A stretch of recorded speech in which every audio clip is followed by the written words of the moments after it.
Sean todos bienvenidos al tercer y último día de la segunda Feria Virtual del Libro Oserco, Evolución Educativa en la Enseñanza de Idiomas. Han sido 2 días muy interesantes y llenos de conocimiento. Hoy estará dedicado a los libros para adultos. Mi nombre es Ludmila Kariakin y es un placer para mí acompañarlos durante hoy en la segunda Feria del Libro Oserco, Evolución Educativa a la Enseñanza del Idioma. En este último día de nuestra feria virtual contaremos con la participación de representantes de prestigiosas editoriales reconocidas a nivel mundial, como Pearson, National Geographic, Merriam-Webster y Sadler, los cuales nos presentarán los textos educativos más novedosos del mercado nacional e internacional. Ante todo, queremos mencionarles la trayectoria de la distribuidora Oserco, y es que llevan más de 25 años apoyando la educación en Venezuela a través de la distribución de libros en físico y contenido digital para el aprendizaje de idiomas. Además, ofrecen asesoría de calidad para colegios y profesores con la finalidad de satisfacer las necesidades tanto de alumnos como personal docente. También cuentan con material para la formación técnica y universitaria, de la mano de reconocidas editoriales como Pearson, Sadler, Scholastic, Cengage, Knight Geo y Merriam-Webster. Su pilar fundamental desde 1996 es la educación, siendo la mejor herramienta para el desarrollo de cada individuo. Se encuentra ubicado en la ciudad de Caracas, Venezuela, con el propósito de brindar de servicio completo con miras a mejorar la calidad educativa en nuestro país.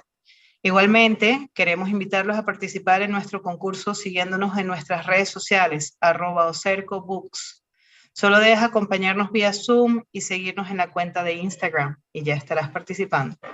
Sin más que agregar, queremos darle la bienvenida a nuestra primera invitada. Ella es la representante de la editorial Pearson, Xochitl Mendoza. Bienvenida, Xochitl. Sochi, Education Coach for Pearson, Central America and the Caribbean. She holds a bachelor's degree in English and Translation and has a virtual master trainer certificate issued by Pearson. Sochi has worked for Pearson for 3 years and has been part of private and public projects that involve professional development, educational methodologies and strategies, and the implementation of new programs and platforms. Thank you, Sochi. Welcome. Hi, Ludmila. Okay, well, thank you for your warm welcome. Hi, everybody. How are you doing? I hope you're doing great. Thank God it's Friday. Let's just present today connectivity, this new series we have for adult learners. But just a brief message before we continue. This presentation is protected by copyright, and it cannot be reproduced in any way or form without previous consent, written consent by Pearson. Okay, so let's move on to the next slide. We have connectivity for adult learners. Today, we're going to be working on, or we're going to be looking at connectivity, but at the end of the day, we're going to have a session, an academic session, where we're going to be looking into connectivity, its resources, and also the platform a little bit more. So let's move on. Next slide. So let's talk a little bit about connectivity. Connectivity is always connecting people through English. We want people to really meet their goals, and not only, students all over the world, but we want teachers to have a series that they can count on in any element or stage. This is a communicative course for adults and young adults.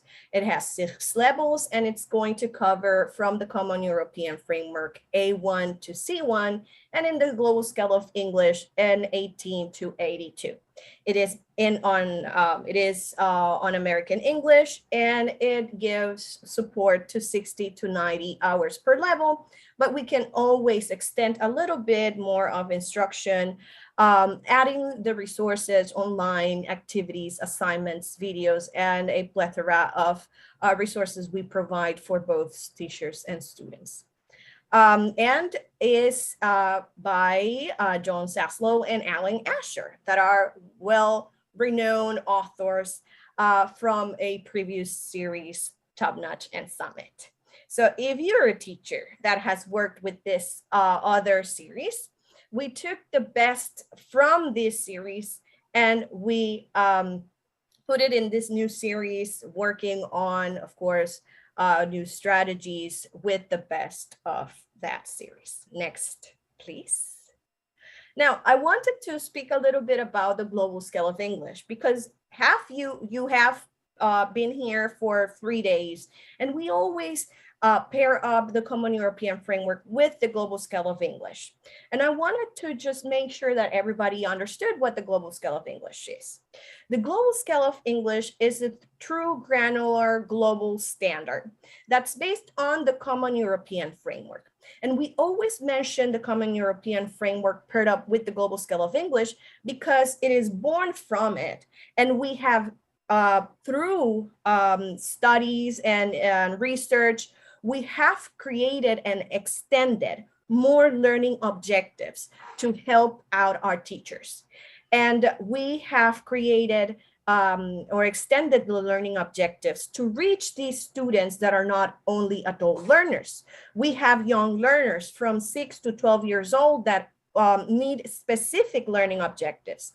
So the global scale of English extends the Common European Framework of Reference learning objectives and takes them into another area. So we take these objectives and we adapt them to the learners. So we're going to have specific learning objectives for professionals, specific learning objectives for academic learners, and for young learners as well. Because as you will know, our students need, yes, to follow these objectives, to be able to see their progress and to know exactly where they are and what they need to do to improve, right?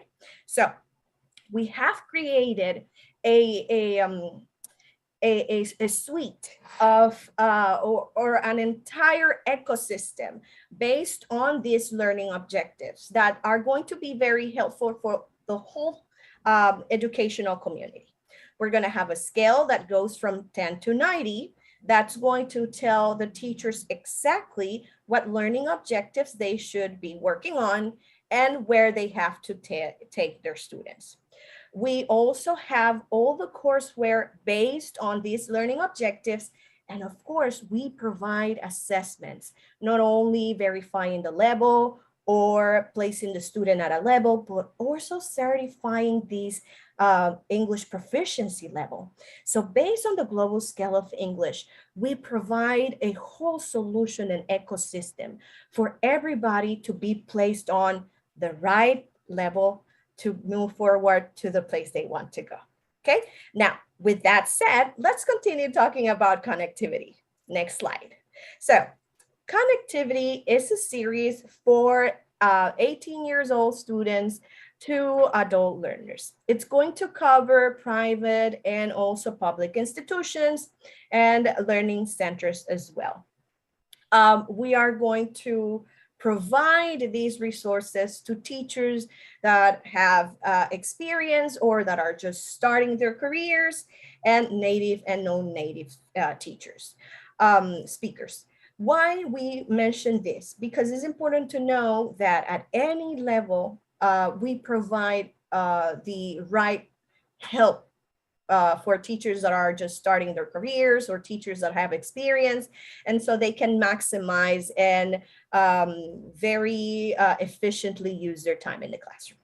And for students who have very specific goals, who want to perform well in English, and for students who are looking for better job opportunities, traveling and talking to friends and family, of course. Next slide. Now let's talk about the course component. In our second intervention, we're going to see some of the components, but let me just mention right now digital and blended components we have. We're going to have a full edition printed and of course digital. There's going to be a reader edition where they can obviously work with and interact with. There are going to be assessments and formative practices.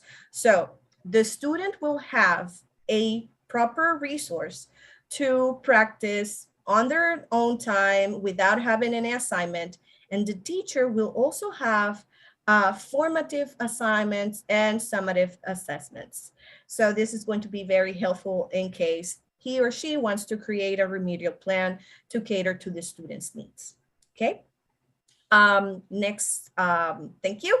Now for the teachers, as I mentioned, we provide everything, all the teaching notes, the extra reference material for the teacher about the methodology, teaching strategies, and the program embeds all types of activities that promote communication, collaboration, self-awareness, leadership. And this is going to be very helpful when it comes to working more than or creating an awareness and development of more than language skills. We're going to promote these skills that are so important and were mentioned 2 days ago. And we have to provide a safe environment for not only consolidating and acquiring language skills, but also other types of skills such as leadership, communication, helping our students being creative and, just not following the flow.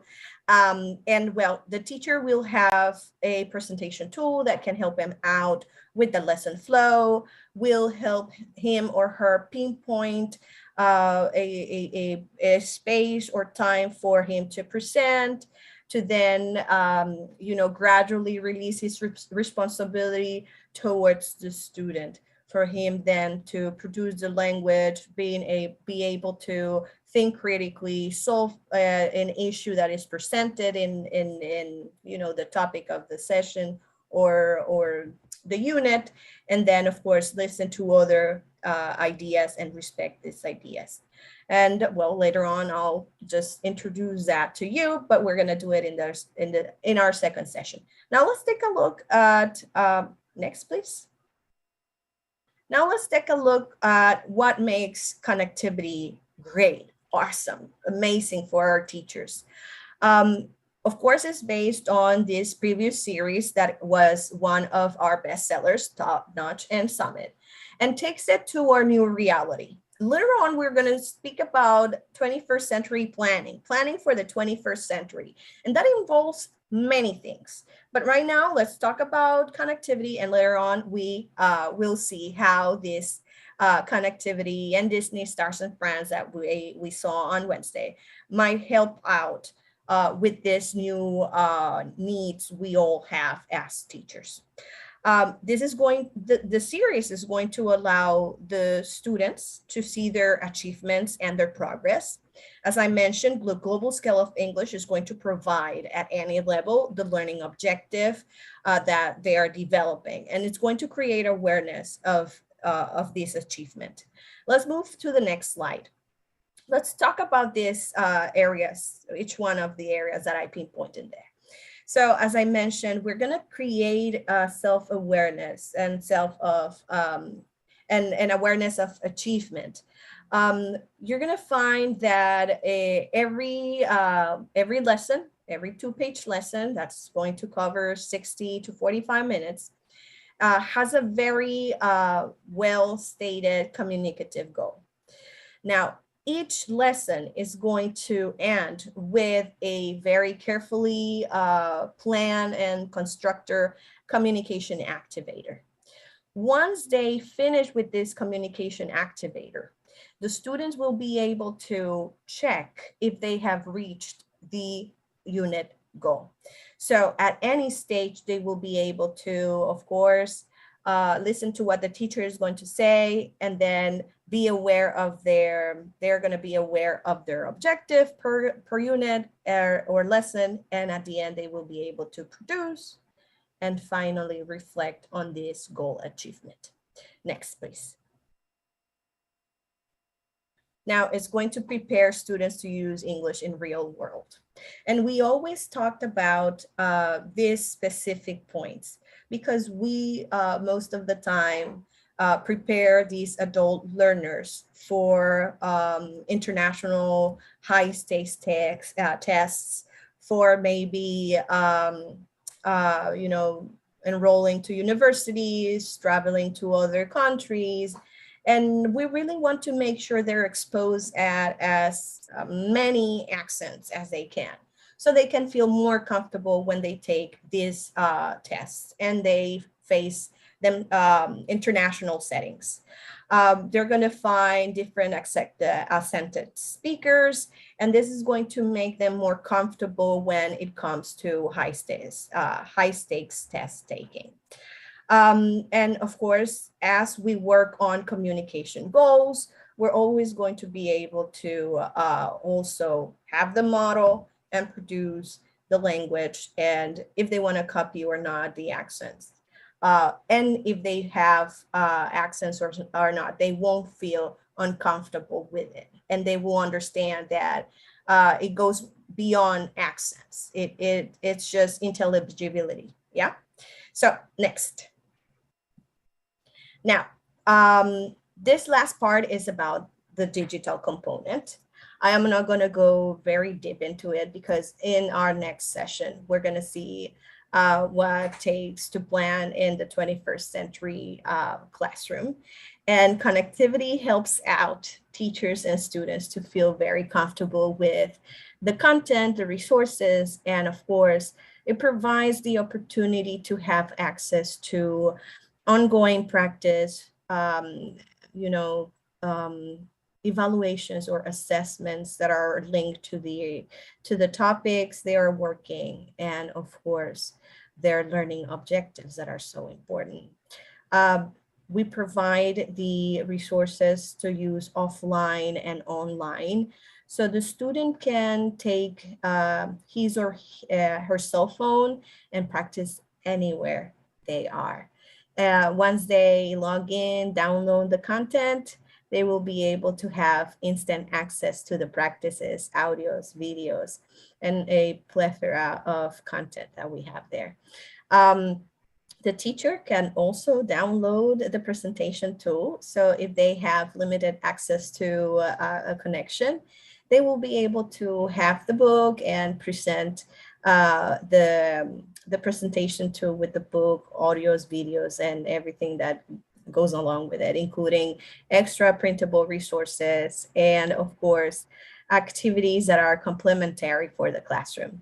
It is always nice to have extra things ready and available for us. And of course, a test generator in case we want to add some extra questions to our assessments. So thank you very much. Next one. That's us. That's my coworker, Nancy Reeves, and I. And we thank you very much for listening to us. We're going to expand on the resources, the platform, and what it takes to plan for the 21st century. It's been my pleasure, and I'll see you in a couple hours, I think.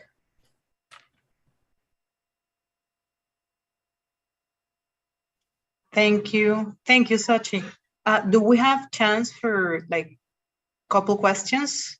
Do we have questions? ¿Alguien que quiera hacerle una pregunta a Sochi? I was wondering, I just have one teeny tiny question because I noticed something in one of your slides that says teacher's book with all level access codes.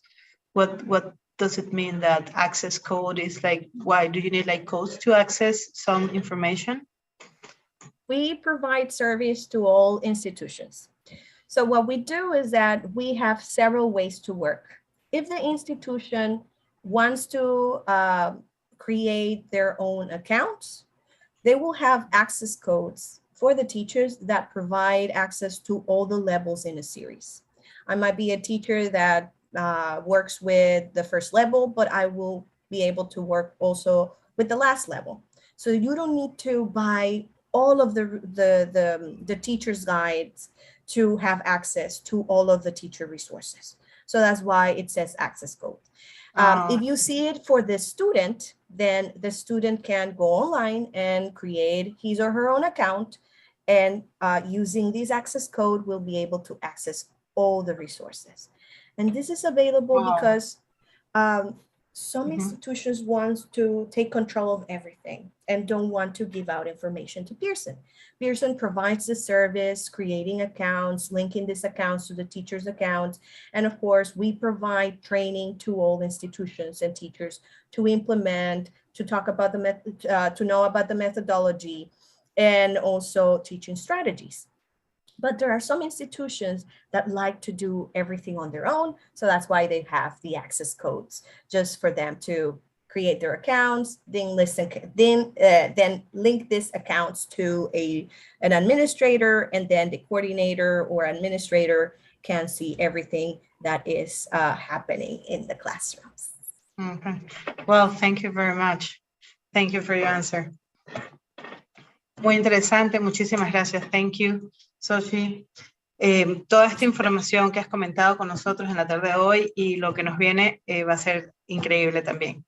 Quiero comentarles a todos lo que nos ven que Oserco ha asistido a las principales ferias del país en Mérida, Carabobo y Caracas, con el fin de acercarse cada vez más a los clientes para orientar y ofrecer los mejores productos acordes a sus necesidades.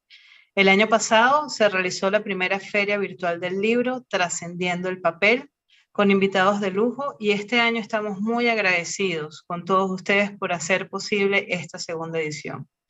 Les recordamos que tenemos un concurso para ustedes, y es que siguiéndonos en la red social de Instagram @OsercoBooks podrás participar en un fabuloso premio. Nuestra siguiente invitada es la representante de Sadler. Demos la bienvenida a Nicole Stephen. Nicole Stephen is a National Academic Consultant with Sadler School. She is a licensed teacher certified in grades 1 to 6 and special education from the Massachusetts Department of Elementary and Secondary Education. Nicole has worked for Sadler for over 6 years. First as a sales representative in the New England area, and more recently as a national consultant supporting teachers as they learn about Sadler's academic programs. So let's welcome Nicole. Nicole, thank you for being here today as well. Thank you. I'm happy to be here again today. Thank you so much. I'm really excited to introduce you to 2 programs of Sadler's that I know will have incredible impact on your students. So today we're going to talk about Vocabulary Workshop Tools for Excellence, which is a brand new addition for Sadler, and another title called Close Reading of Complex Text. Next slide.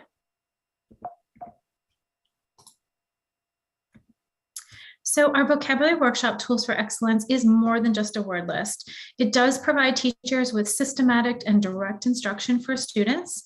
And the way that the words are introduced is that we teach them in context as well as by definition. It's going to give students multiple exposures to new words in a variety of formats. And you can use this in a blended learning model. So this is available in print. It can be used in a hybrid situation, or it can all be delivered via online instruction. Next slide. The resources for instruction include print components for grades 6 through 12 plus. So it does extend beyond the high school grade range. We have our consumable student book and our annotated teacher's edition. And then optionally, test booklets could be used as well. The student test booklets include mastery checklist, a warm-up test, unit tests, cumulative tests, and we also have an opportunity to prep students for those standardized exams. So ACT and SAT exam booklets that have practice texts include reading passages, relevant words, and students would have to answer evidence-based questions that are similar to the types of items that they would find on those standardized tests. Next slide. You do have the option of delivering this instruction digitally to students, which is a wonderful way to engage students as part of their vocabulary instruction. So the interactive edition would provide the audio for the passage, flashcards, all different types of interactive games to engage students. The games and the interactive activities are lesson specific, so you're focused on specifically working with that word list. There's also opportunity for a differentiated passage and online assessments. Next slide. The way that we present the words is 15 out of the 20 words in each unit would be addressed within the passage. There are going to be 15 units, and after every third unit, there is a review that features vocabulary for comprehension, as well as plenty of word study activities. Next slide. Each unit will begin with a nonfiction passage, so that's informational text, and each opening passage features at least 15 of the 20 focus words bolded throughout the passage.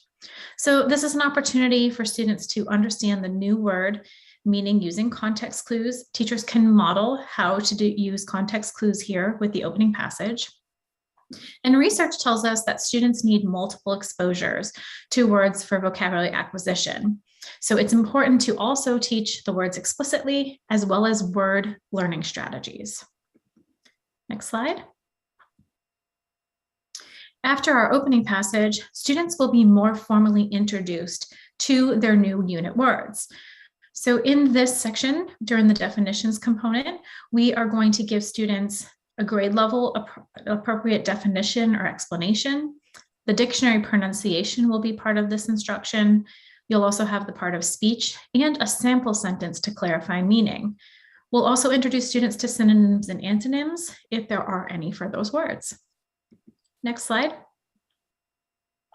The practice set is going to follow immediately after. So here is where students begin to work with the words and up the number of exposures. The first practice set is called Choosing the Right Word. And here students are asked to choose the best word to complete the sentence. And we want them to use context clues in the sentence to choose the correct word. It is scaffolded, so we're asking students to just choose from one of two words here. Next slide. Students can then continue to make connections with their new words using synonyms and antonyms activities. We know that students do sometimes struggle with synonyms and antonyms. The teacher can lead this as a collaborative educational practice. Next slide. And following the synonyms and antonyms, we now have completing the sentence. So now students have the opportunity to work with all 20 words, and there are going to be context clues embedded in these sentences. We know that students can reference the word list at the beginning of the unit, so mastery is not necessary, but we are, again, working with the number of exposures here for acquisition. Next slide. Each unit contains a writing words in action section. This is where we want students to use several of the vocabulary words that they are acquiring in their open response. So the first question is going to be a text-dependent question.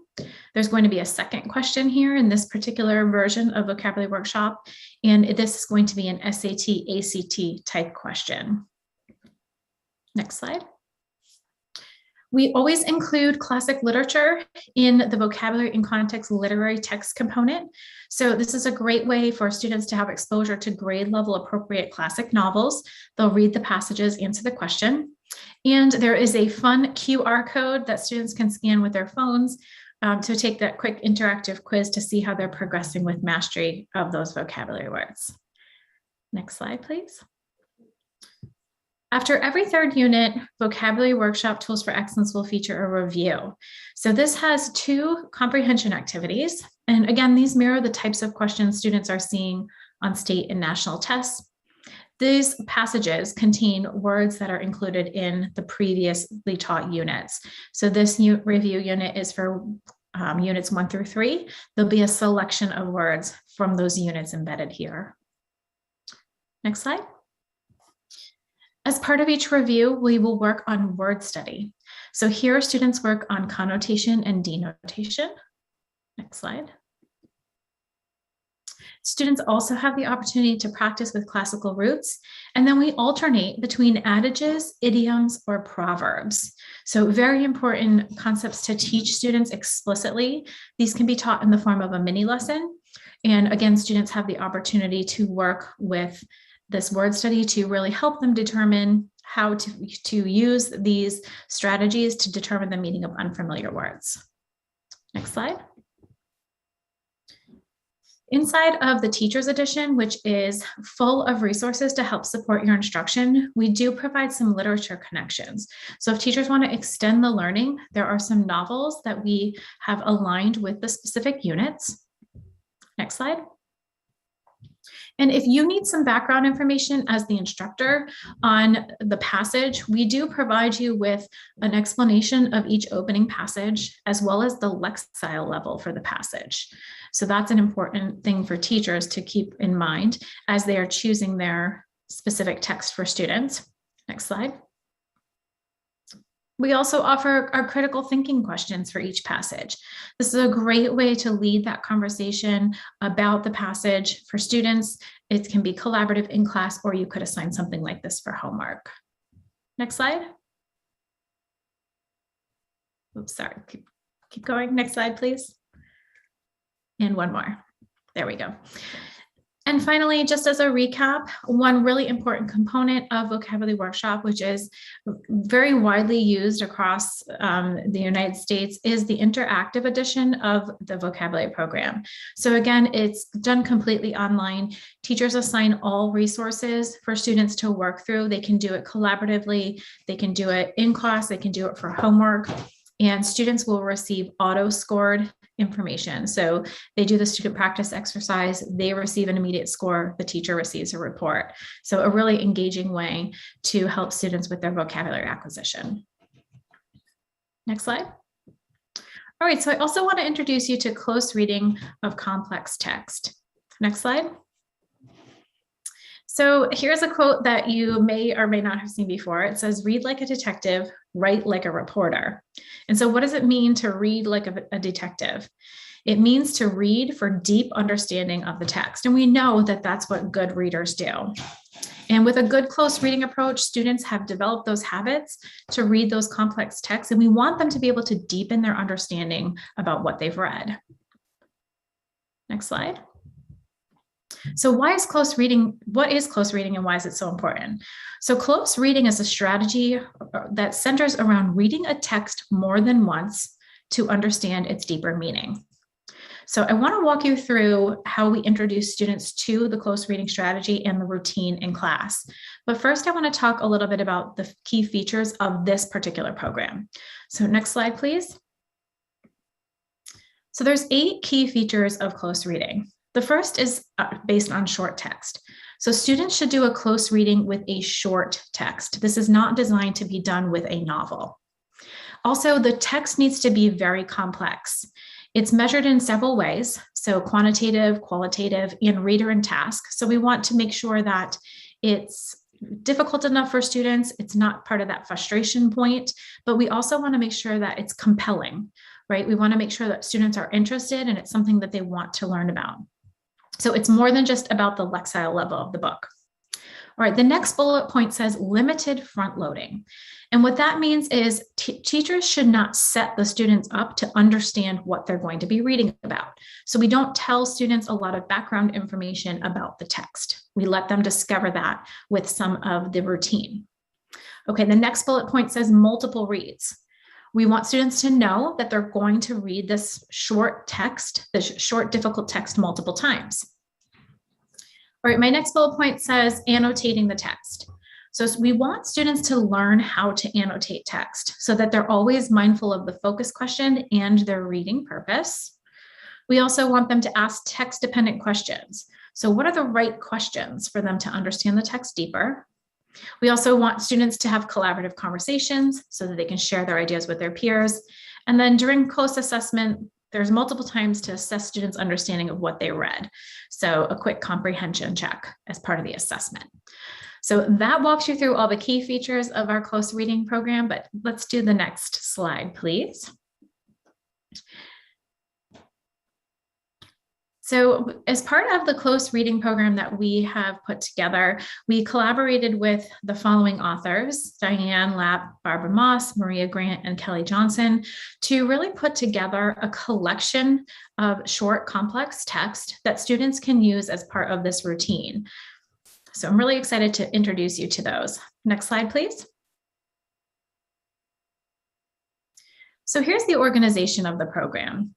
It's a specific strategy that you do have to introduce students to. So at the very beginning of this resource, we start with the Getting Started with Close Reading Guide.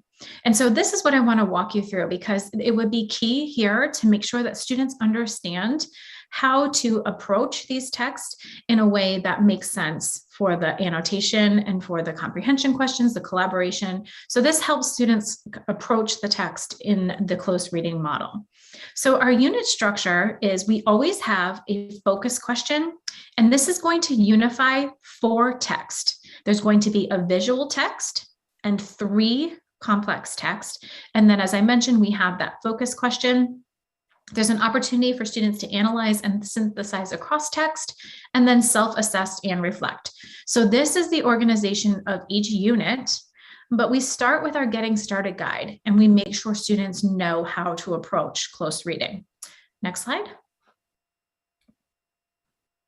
So the Getting Started guide, this is going to take students through the elements that they'll apply throughout the program. So here are the steps that we want to introduce students to: reading closely, how to annotate a text, using important self-monitoring strategies, how to summarize, and also how to read a visual text. So we start with a really compelling topic or a focus question. We get students engaged, have them read 3 different varieties of complex text, and give them a related visual. All right, next slide, please. So here's where we begin. We want to tell students, what does it mean to read closely? So it means reading and rereading for deeper understanding. So the first read, we talk to students about the first read and we tell them this is to gain a general knowledge of the text. What are the key ideas and major points? Who are the characters? Where does the action take place and what happened? So that's our first step. Then we go on to a second read. And the second time we read, we want to focus more on the language used by the author and maybe the structure of the text. So we're looking for things like, how is the text organized? Is it in a chronological order? Is it problem and solution, cause and effect? What does this text look like? And why does the author's use of figurative language give you understanding about what's happening? And then once we go back and do that third read, we want students to look for meaning by making inferences. How is the author helping them to understand the text? What doesn't he say explicitly? And what's the theme? So there's 3 reads, and that's how students begin. Next step. So then we'll move on to annotating a text. So this is the next step in close reading. This is how the student is interacting with the text. And over here on the left-hand side of my slide, it mentions that we're going to underline key ideas and major points. We write a question mark next to anything that's confusing, circle key words and phrases, and put an exclamation point next to surprising or important information. We want to walk students through that and model that for them. Next step. We also introduce students to those self-monitoring strategies.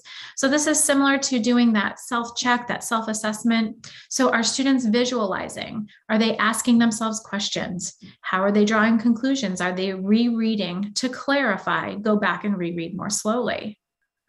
Next slide.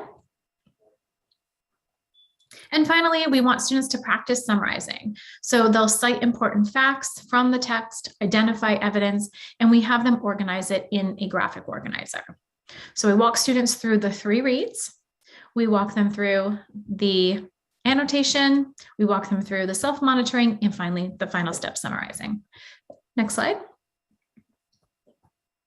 We also introduce students to this concept of reading a visual text. So images can make you think about ideas in ways that you may have not have thought about them before. So the visual text is thematically tied to the complex text that we've introduced as part of the unit. So here's a chance for students to analyze the image as a whole, look at the details, and try to gain a deeper understanding of it. Next slide. So we don't need to make this super complex for students. We want to break it down into an easy to understand step-by-step process. So one of the things that we've done here is we provide all the text sets and the text dependent questions. So you'll have the 3 related text with the visual image and all the questions that you need to ask your students. You do not have to come up with them on your own. Inside of the teacher resource, you'll have scaffolded support. So students do need a lot of support and guidance with a close reading model. Any support that you need is in the margins in the teacher's edition.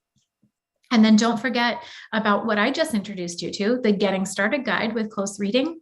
So students will become familiar with the routine and be able to implement that over time with the different chapters. Next slide. So I'd be happy to answer any questions that you have, either about Vocabulary Workshop Tools for Excellence or our close reading program.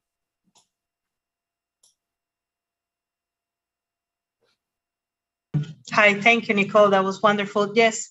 Well, before, let me tell the audience that si tienen algunas preguntas, les agradecemos que las pongan en el chat para que Nicole las conteste. I do have a couple questions, if you don't mind. Of course. Okay, thank you very much.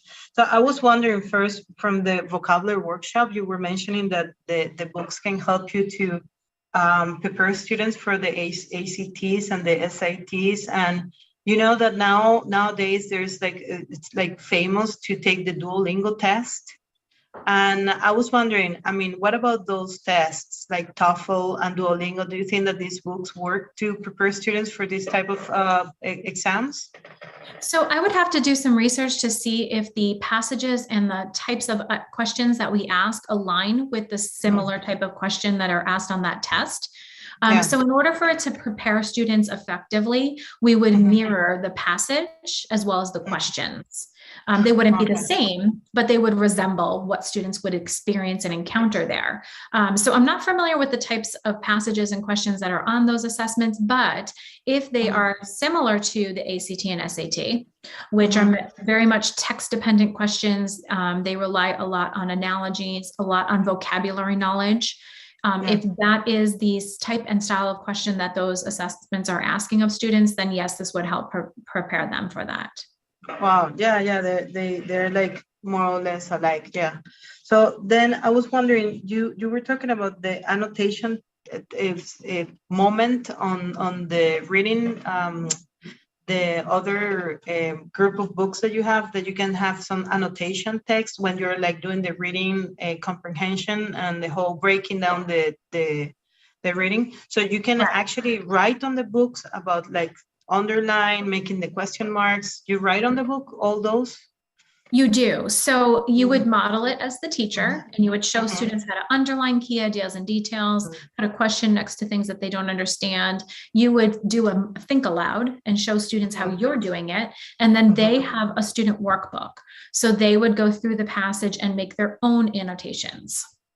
Oh, okay. So, and I was also asking you, so the book, this series of books, they take you to teach how to definitely analyze a reading. I mean, it goes step by step, how to do it.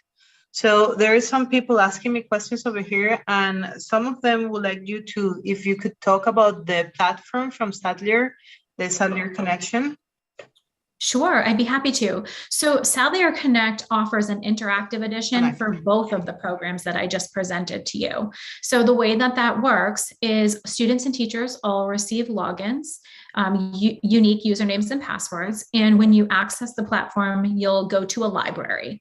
You'll click on the book cover that is related to the program that you want to work in. So if you clicked on Vocabulary Workshop, you'd enter Vocabulary Workshop. If you clicked on Close Reading, you'd enter Close Reading. And then teachers have assigned things to students within the platform. So say you have assigned the students Unit 1 in Vocabulary Workshop, they'll see that assignment on their assignment list. They'll work through Unit 1. And maybe the teacher has assigned them a number of texts to read and annotate online. So we also have the annotation tools that are interactive. The student can submit those to the teacher for review, and the teacher will score that appropriately. So it's really a phenomenal way to provide really engaging instruction. It gets students active and working online, submitting things for instant feedback. And it's really a unique way to deliver instruction for these two programs. So potentially you could do this remotely. You could do a hybrid model. So you provide the instruction in class and then they do the online at home, or you can have them work on it in class too.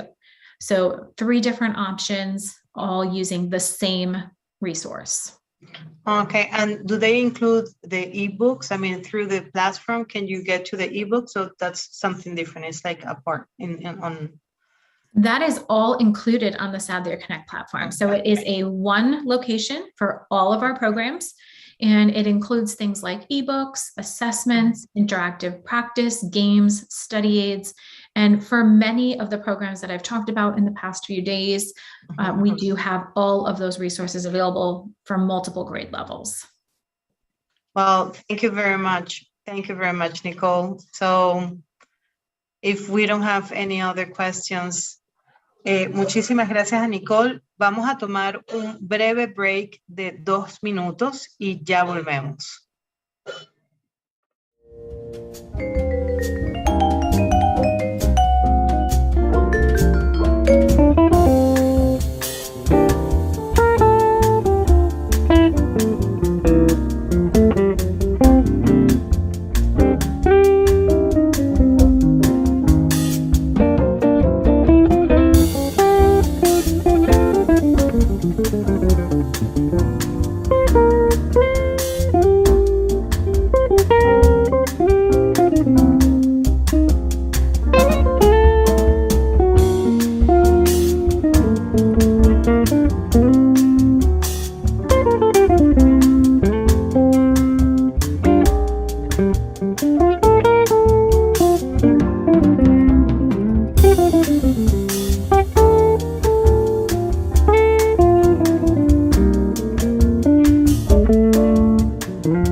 Muchísimas gracias por esperarnos y estar con nosotros de vuelta.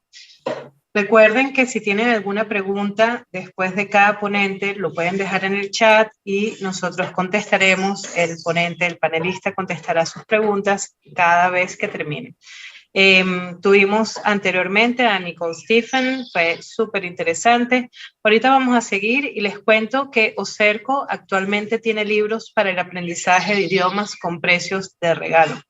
Pueden ver su catálogo en su página web www.osercobooks.com. También pueden comunicarse con ellos al 0424-324-7833 o por el correo electrónico osercocaracas@gmail.com. Estas direcciones de correo electrónico y teléfono estarán visibles en el chat para que puedan tomar nota. Recuerden que tenemos un concurso para ustedes. Solo deben participar en nuestra feria vía Zoom durante estos días y hoy último día y seguirnos en Instagram en @osercobooks en la cuenta de Instagram. Nuestro próximo exponente representa a la editorial de Pearson, es el señor Benjamin González. Benjamin González, learning consultant for Colombia and Venezuela, has been involved in language teaching, teacher training, and English program managing for over 6 years and has worked in National Geographic Learning for almost 2 years, providing support regarding English programs to school, universities, and private language schools. So Benjamin Gonzalez from Nat Geo Learning, thank you for being here. Okay, Benjamin, thank you. Thank you very much for the invitation. Okay, and we saw each other on Wednesday, and I'm very happy to be here with you once again. And okay, I want to clarify: it's not Pearson; it's National Geographic Learning. Yes, I'm sorry. Just in National case. Geographic. Yes, I'm sorry. Okay, no, don't worry. Okay, guys, so thank you very much for being here. And today we have many series for adults, for young adults. Okay, but today I want to talk specifically about our 2 new series. And we're going to begin with this one. Okay, and I want you to write down the name. Okay, Word Link. And this is a 4th edition. Okay, and 4th edition in National Geographic Learning means that lots of teachers have participated into creating these new things, these new versions, okay? And this is a 5-level series that can take a student from an A1 in the intro level, and it can take the student to a B2 level, okay? So 4 levels and an intro level that can take students to this new place, okay? Something new in this edition: can do statements, active English section, global voices, video sections, and a new section which name is Real Word Link. And once again, we're going to find amazing photography in our series. Okay, and this is part of what we can say is a wedding in Cuba.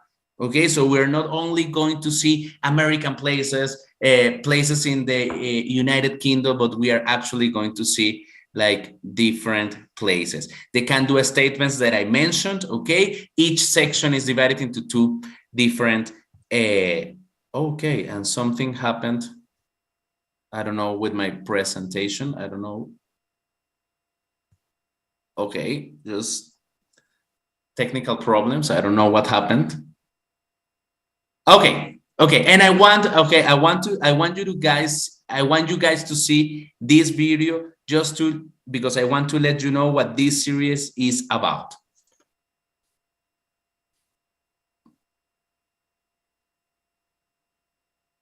Best tea This is trees a are warm-up always video. on Can some you of the hardest to hear get my- to places because Okay. they need to be on very steep slopes.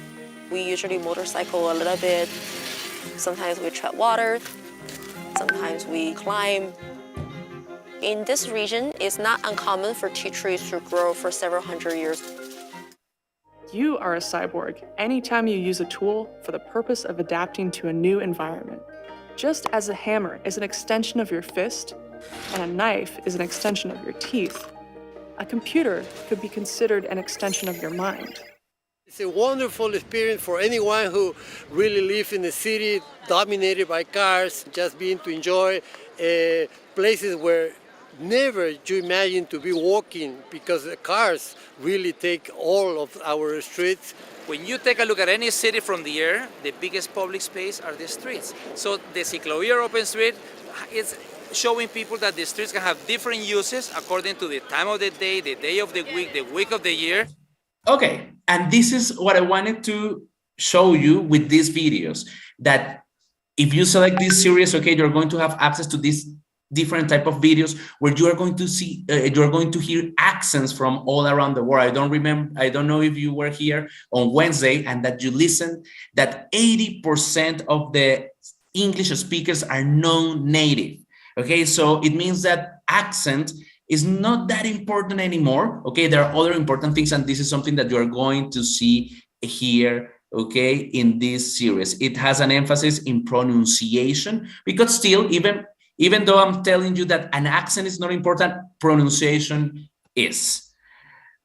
Okay, this is more of what we have. We have 2 grammar points per unit. Okay, this is something that I'm going to show later on.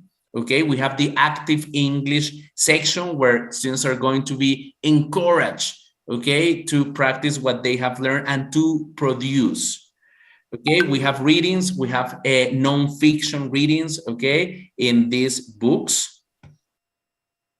Okay, and we, of course, we are going to encourage critical thinking, okay, which is one of most important things, one of the things that we want to encourage. And of course, we're going to have a new video in this edition, which is Global Voices, where we're going to be able to hear the voices of people in different places in the world. And this is something that one of our teachers, a user, said, okay, when my students were able to understand that video, Global Voices, okay, they felt like they accomplished something, like they really learned something. This is a video that is going to be at the end of each unit, okay?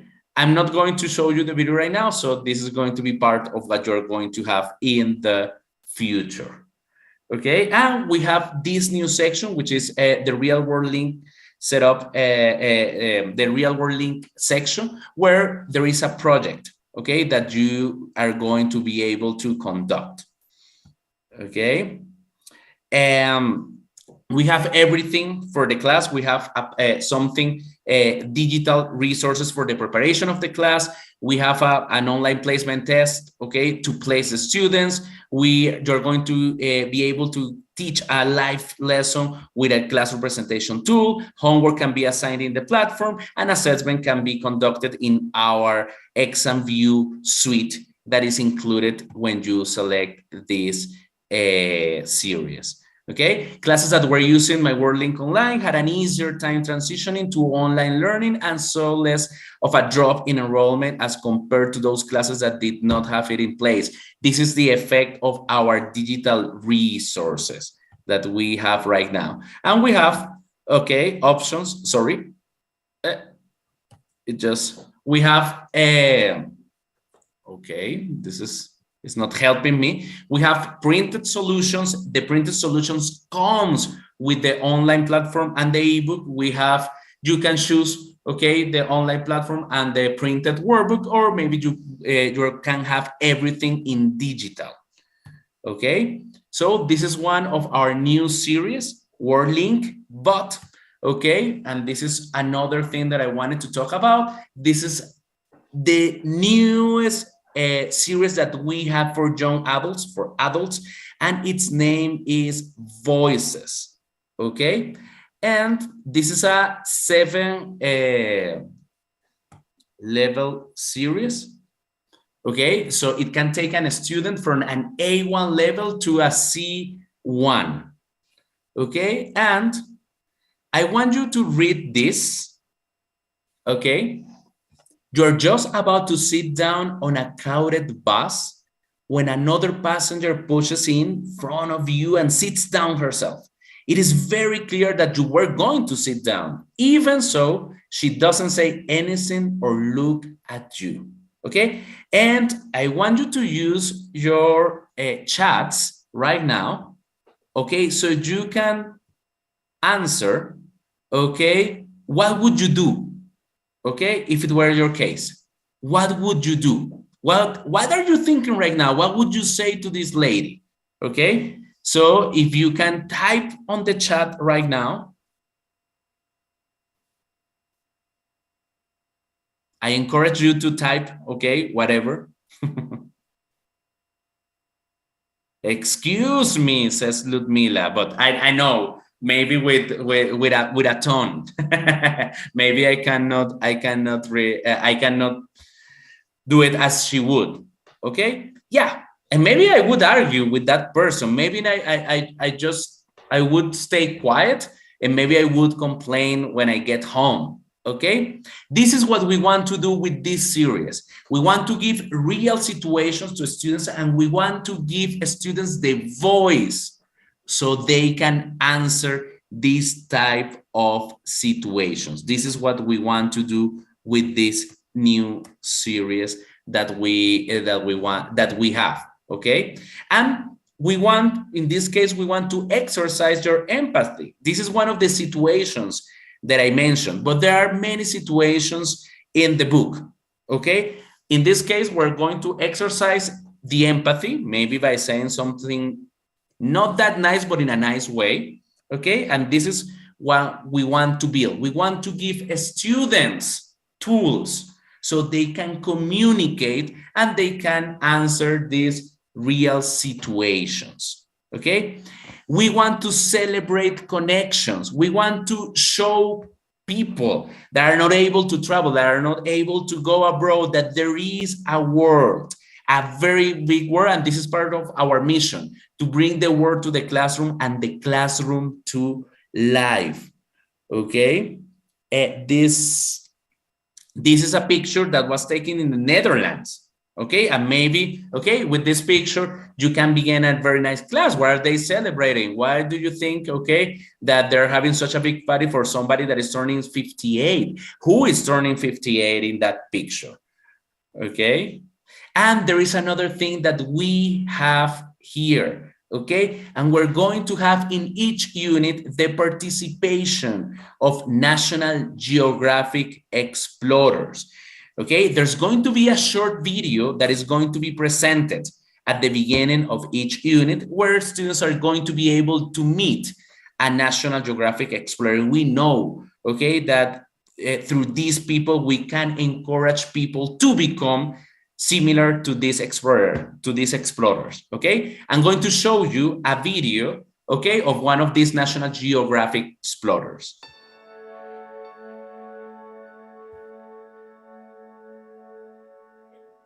Hello, my name is Carolina.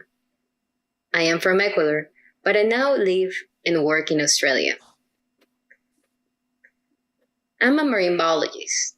I study fishing because I want to make sure that we always have fish in the seas.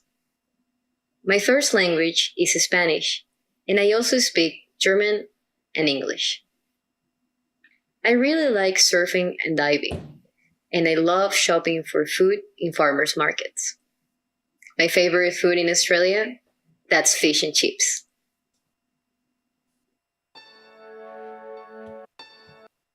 Okay, and as you could see in that video, it was just a presentation video, but it makes an impact because it comes from a National Geographic explorer. Okay, in this case, this person, and she is from Ecuador. You could hear her accent. She has a Latin accent, okay? And she has a very, let's say, special profession. She is a marine biologist, okay? I don't know. I mean, for me, those professions are like very exotic, okay?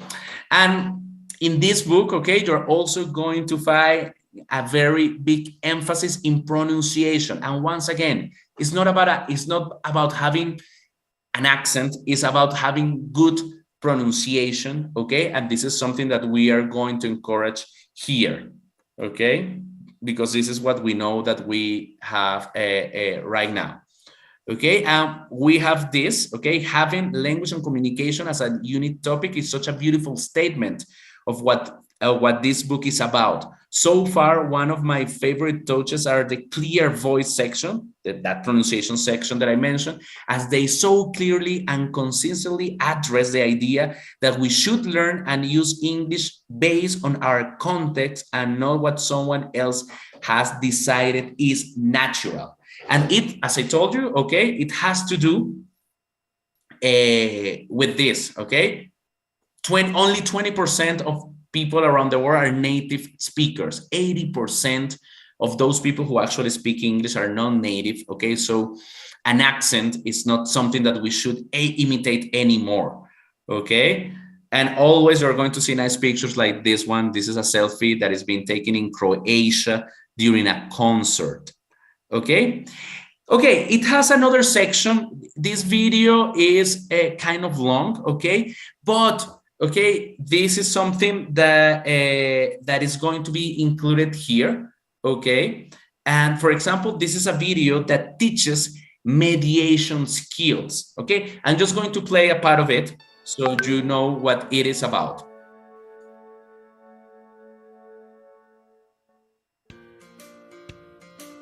It has to do with being a good listener. There are two types of listeners.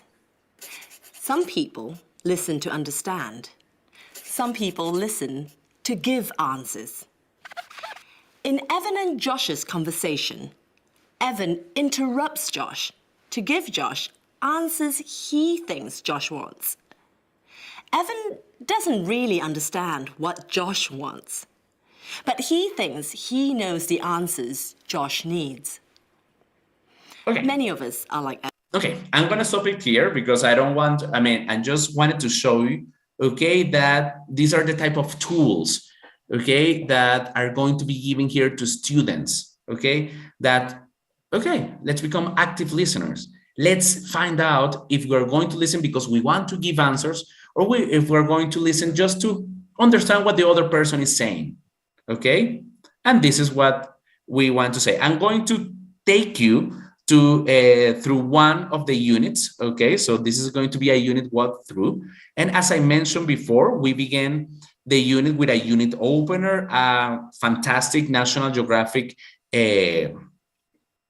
picture, okay? We're going to have the goals of the unit. Those are communicative goals that are going to be achieved at the end. And we're going to have a short video of the National Geographic Explorer, okay? In this unit, it's about Nora Shoki, who is an explorer of National Geographic, okay? Then, okay, as you can see, section A, we are going to have a reading, okay? And here in the reading, we're going to have something to do before reading, okay? So we can analyze the context, okay? This is the pre-reading part. We're going to have something while we read, okay? And we're going to have something to check reading comprehension. And a reading skill is going to be exposed here. In this case, it's finding meaning, okay? By using word parts.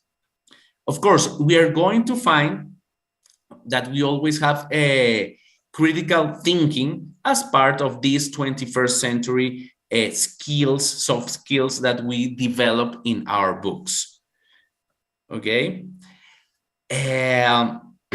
Second part, okay, or section B, okay, we are going to find a grammar point, okay? Once again, we have some reading here, but the main point here is grammar. In this case, we're going to have an object pronouns. Once again, this is grammar in context, okay? But there is a grammar reference and further exercises at the end of the book for those who love, okay, traditional grammar exercises, okay? Well, and of course, remember that I told you pronunciation, clear voice. This is something that we're going to find, okay, throughout the book, okay? Section C, okay, we're going to find vocabulary. We're going to find listening activity. And once again, we're going to find another grammar point. In this case, in this unit, it is more demonstratives. Okay, these and these, okay, these and these, that and those is what we're going to find here. As I told you, Okay, we have the listening skill part. In this case, the listening skill that we're going to learn is understanding how people feel. Okay, and we finish this section with a speaking part. Okay, once again, section D. Okay, and in this part, okay, we are going to have once again speaking and listening exercises, and we're going to find a video. Okay, so this is the video section, let's call it like that. Okay, we're going to find a communication skill. In this case, is active listening. Okay, how we can become active listeners. Okay, and we cannot forget about writing. Okay, so last part, in last section, we're going to have, okay, still we're going to have a speaking part. Okay, but we're going to find a writing task here, because this is what we call controlled writing, because we cannot forget about this. Okay, we want teachers to teach with confidence. This is what we want, and this is the reason why we bring this new series. Okay, a teacher's book is going to be available. This is going to be in the companion site, so everybody can have access to it. Okay, and in this teacher book, teachers are going to find everything they need so they can deliver an excellent class. They have even information about the pictures that are going to be during the throughout the whole book. To have extra activities that you can conduct for those advanced students. Okay, and this is something that is really new in one of our programs. Okay, and is a professional development video program where teachers, okay, are going to find different videos so they can learn different things. Okay, this is part, okay, of that professional development video. This is one of them. It is a 7-minute video. Okay, and this is just one of the authors talking. Welcome to Virtual Voices. Okay, I'm about one of the authors of Voices, a 7-level English language coursebook series from National. In this series of videos, so it teaches you book, like available in tools, both print and digital so you can formats. deliver, okay, a better class and what you can do. We have everything you need to deliver your class. To prepare your class, we have access to the companion site. To teach the class, we have access to the classroom presentation tool, which is an interactive tool that you can project and you can teach. You can assign and track activities by using the platform, and students are going to be able to access the ebook through this platform. So they're going to be learning by using this. Okay, just in case, okay, we have an oral placement, we have an online placement test that can be provided so we can place the student in the correct place. Okay, we have access to the teacher's book. Okay, and we can practice with the online practice, the platform, and we can evaluate by using a suite of exams that are going to be inside the platform, the LMS. Once again, as the previous series I talked about, we have printed versions, a student's book and workbook with the access to the platform.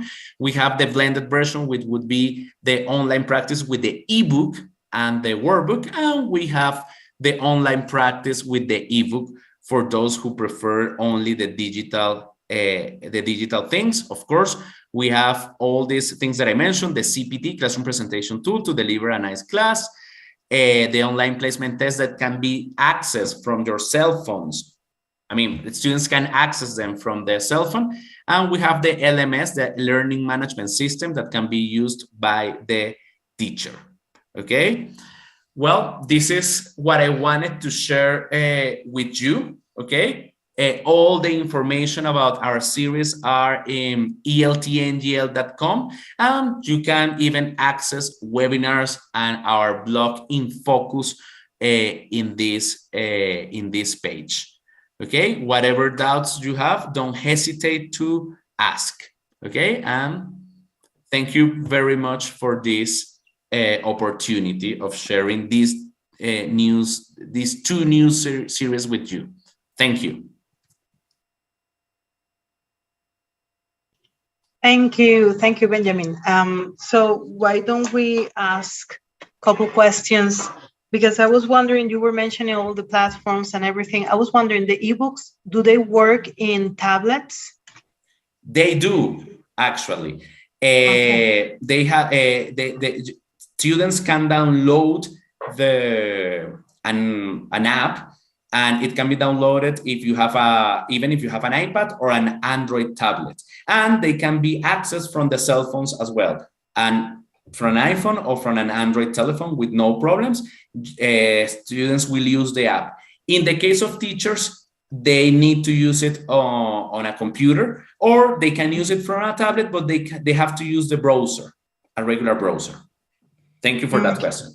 Yeah. So thank you for answering. So I was wondering also, you were mentioning that the listenings and the videos, there's like a lot of videos in it. So the books, they bring the ebooks, I guess they bring the videos in the ebook, within the ebook. But if you have only like the printed version, you get what, a CD or a link to the platform? Yes, you get students get a link to the platform, so they can have access to all the audios and videos. Yeah, okay. we don't use the CDs anymore. Thank God. Because we don't have a place where to play them anymore. Maybe it comes with a pen drive, this new technology. Who knows? Well, yeah, you're right. I mean, totally. Well, thank you very much, Benjamin. That was amazing. And thank you for being here, and thank you for being on our first day. It was amazing to have you here. Okay, no, thank you. Muchas gracias, Benjamin. Fue súper interesante todo lo que nos presentó. Bueno, espero que estén disfrutando esta jornada. ¿Qué les pareció? Interesante. Recuerden que tenemos un espacio especial para responder todas sus dudas. Este momento, después de cada panelista, pongan su pregunta en el chat y luego estaremos respondiendo con cada uno de ellos. No olviden también participar en nuestro concurso. Es muy fácil. Solo deben acompañarnos durante nuestra feria virtual y seguir a Oserco en su cuenta de Instagram, @OsercoBooks. Y no dejen de visitar su página web, www.osercobooks.com. Allí podrán ver su catálogo de libros con precios de regalos en todas las categorías. Creo que vamos nuevamente a dar un breve break de 1 minuto y volvemos en 1 segundo.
Gracias por esperarnos. Estamos de vuelta.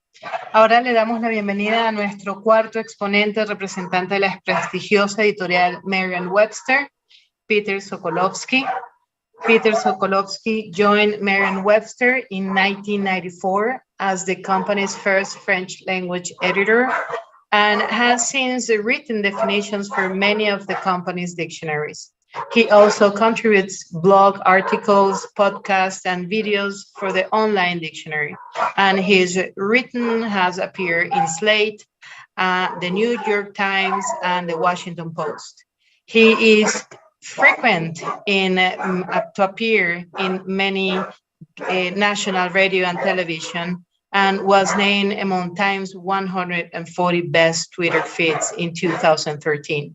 He leads workshops on dictionaries and the English language for the U.S. State Department, serves as pronouncer for spelling bees worldwide, and as a judge for the Script National Spelling Bee. He is the co-host of Word Matters, podcast about words by dictionary editors. Peter attended to the University of Paris and earned his MA in French literature at the University of Massachusetts. He is also a freelance musician and a music host at New England Public Radio. So thank you, Mr. Peter, for being with us again today. It's great to see you, and thank you all. And we're going to do something that very few people do, which is think about dictionaries for a little bit, for a little while. We're going to think about dictionaries. I think most people don't think about dictionaries at all.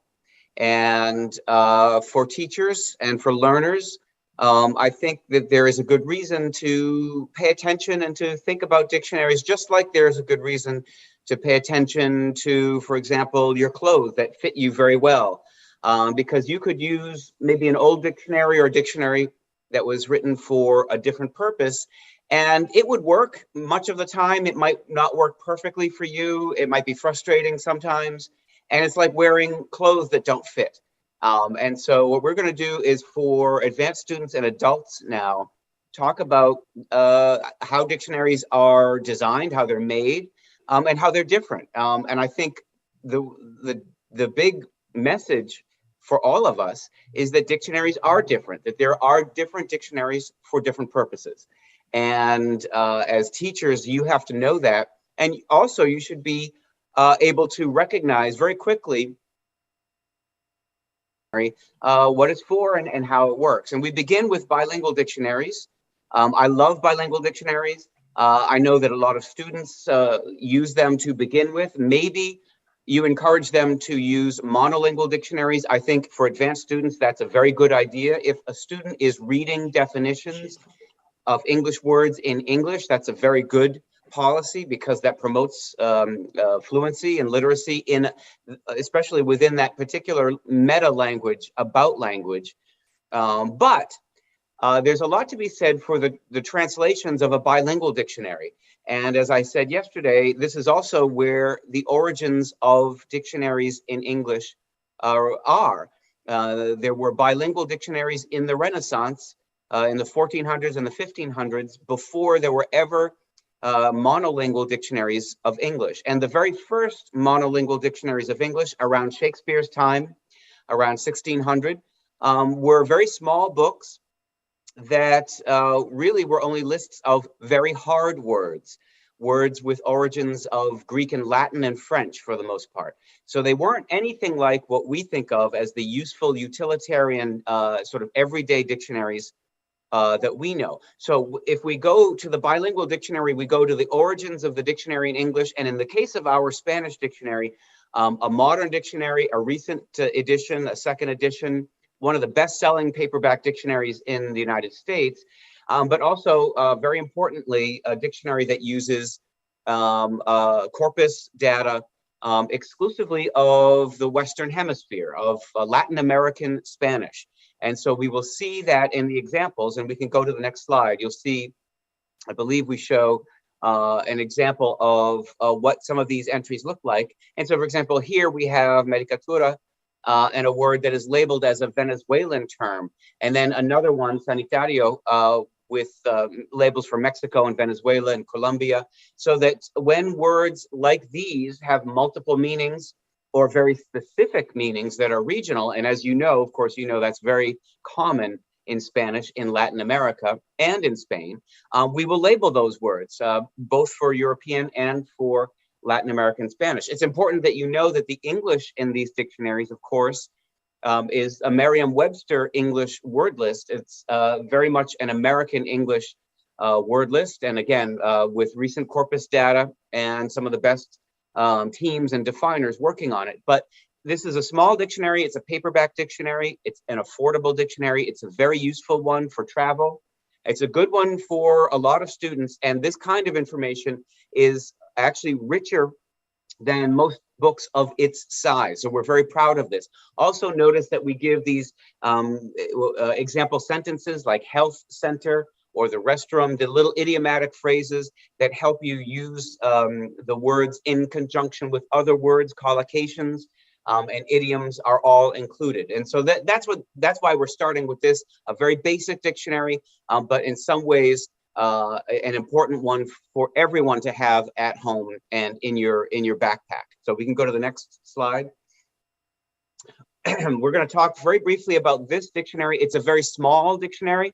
This was made for a very specific purpose. It was made for testing in academic situations in the United States. And that's because for some testing, teachers and school districts require or permit dictionary use for the students, but only if the dictionaries provide translations of the words only, not explanations, not example sentences, no grammar, no idioms. So this is a very basic dictionary in that sense. It's just the translations. And if we go to the next slide, we'll take a look at that and see what that looks like.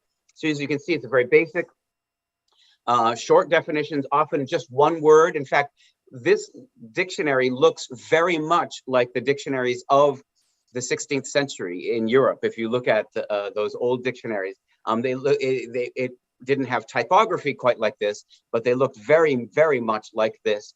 And in some ways, this book is coming full circle after 400 years to those very basic dictionaries that, as you see, give only the part of speech and the gender for Mexican, for Spanish words. But the English translation is there, and it's bi-directional as well. So this is a small dictionary for testing only. It's possible that this would have a good use in your classroom, but if not, just so you understand, this exists for that specific purpose. So we can go to the next slide. And now, for students who are learning and advancing into fluency, it's kind of fun to engage them. And engaging them with etymology, with word history, might sound like it's an intimidating lesson, might sound like it's too much. And yet, with English especially, it's an incredibly rich source of the story behind the language. And that story, if you tell it as part of your lesson, can be very compelling. And the vocabulary builder is a way to study the language from that perspective, looking at the histories of words. This is the way the championship spellers in the United States study the dictionary. They study it not just by rote or by alphabet, but by etymology. They study the words that come from Greek and from Latin, and also from German and French and Spanish and other languages. But in this book, we concentrate on Greek and Latin roots. And let's go to the next slide. We'll look at a few of these. In this one, you see vor, V-O-R, the Latin roots that could you go to the larger, could you make it larger? It means to eat. And in this case, it's the root of words like carnivorous and herbivorous. And so you will see these words and learn them in their context. And you see that there are example sentences given. And then this book gives you those, the story of the word, the history of the word, example sentences of the words, and then finally a quiz so that you can test your knowledge. So we can go to the next slide. We'll take a look at a few other examples. Post is an obvious one. In this case, hyder from Greek, the word for water. Words like hydraulic come from that. And so you have the definition. And here we have dehydrate, hydroelectric. and hydroponics, the words that derive from that. So this is a great way to engage your students. Each chapter has 4 or 5 words that derive from a single root. So you're learning a group of words around a single root. And then you have, here's the quizzes. Now the answers for these quizzes are given in the back of the book. So this may be a book that you use in the classroom. It may be a book that you recommend for home use. But just so you know, the answers are in the back of the book. And that's because the book was designed for home study. But that doesn't mean it's not a helpful book for class preparation, and especially for these lessons that really truly deepen your knowledge and understanding of not just these specific English words, but how English works.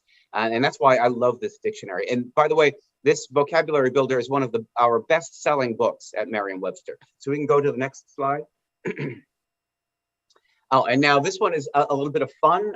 We saw this yesterday for young students, and for your high school students and even adults, this does work very well, because these are cartoons that use vocabulary, and they use vocabulary within the dictionary. So we can go to the next slide and we can see how this works.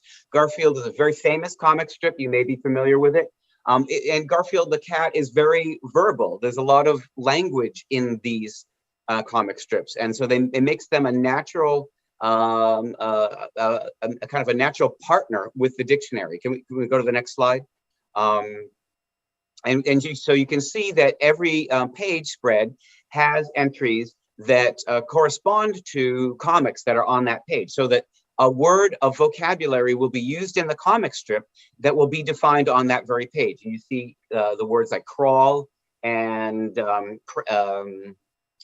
and let's see, on the other page we have lasagna, of course, the famous word from that cartoon. And so within the cartoons you have the great benefit of informal language, spoken English, great American English that's idiomatic, and again can be used in the classroom as parts of an exercise. Look up a word. If you have a corresponding cartoon, you can use that as part of your lesson. And so this is a great dictionary for that purpose. Again, a very popular one in our line. So we can go to the next slide. And we'll see, yes. And now another bilingual dictionary. Some of us are very visual learners. And dictionaries have, for centuries, had engravings and illustrations. This dictionary goes further and has beautiful color illustrations that are very detailed. And we can go to the next slide. We can take a look at how they work, because every illustration becomes a vocabulary lesson. We have spider here, the spider web, the parts of the spider, the abdomen, the eye, the fang. This one's a little bit scary. And on the other page, we have different kinds of fruits, stone fruits. So we have the peach and the nectarine and the plum and the cherry, the apricot and the dates. And so what I also love about these is you have them in color, and also with relative sizes, which is really important. A lot of dictionaries have these kinds of elements in isolation, and it's nice to see them in small groups like this as well. I love illustrations in dictionaries, but this makes this particular bilingual Spanish-English dictionary a very rich vocabulary source and very engaging. And this could be for younger students, but for everyone. I think that this is a great way for visual learners to use. And again, in the classroom, you can put one of these images on the screen and teach from this. So it's a way to use the dictionary, as I always say, as a textbook for vocabulary, which is really what it is. And we're going to hear that phrase and learn more about that today as well. So to the next slide. So next, as we move into the more advanced dictionaries, the intermediate dictionary, this was for a middle reading level. This was originally made for students in the United States who are in middle school, or what we call junior high school. And yet this is a great dictionary for learners at the intermediate and advanced level. So if we go to the next slide, we'll see some statistics about this book. 70,000 entries, a very comprehensive vocabulary. 1,000 illustrations, you see some of them there, but a very serious looking dictionary but it does have the word history paragraphs and the synonym paragraphs that orient the user. This is a really good, rich, intermediate dictionary. It's not overwhelming. It does not have a lot of the technical vocabulary that we're going to see in other dictionaries. This is really still for an intermediate learner who's reading in English, but who is not doing, for example, English for special purposes, which requires more technical vocabulary. So on to the next slide. A little bit more detail with this one. This was designed for high school students in the United States. So if we go to the next slide, we'll see that it has more definitions and more illustrations and a little bit more detail. The reading level is higher, a little bit more difficult. For example, here we have a word history paragraph that gets a little bit more in depth. Very engaging and pretty easy to read, but again, this is not for the truly technical vocabulary on the one hand for English for special purposes like hospitality, law, medicine, or aviation. But at the same time, this dictionary, it is important for you to recognize, was not written for people who did not grow up speaking English. So the key elements of a learner's dictionary, like the rich idioms and the labeling of grammar, for example, non-count nouns, that is not yet in this dictionary. That is in a later dictionary. So we'll look at that in a moment. So next slide. Now, and this is our best-selling dictionary. It's actually the best-selling reference book in the United States. It's a small paperback that has a very comprehensive vocabulary list, but the definitions are very short. So that's what's different about this dictionary. The vocabulary level is higher. The definitions are shorter. So this is a very utilitarian, useful dictionary for a wide adult vocabulary. We can go to the next slide and see what it looks like. Here's an example of the difference between can and may, a great little usage and confusion note. Can usually means to be able or to know how to. They can read and write, but may usually means to have permission. May I go? In casual conversation, can also means to have permission. So can I go is frequent, but may is used instead in more of a formal speech. So this gives you some of that usage orientation, but this is a nice small paperback dictionary. It's very useful. Now we get to the specific dictionaries. The medical dictionary, again, for English for special purposes, this is what you want. If this is for a pre-professional course, working in international medical contexts, whether it's nursing or for a more advanced degree, for a medical degree.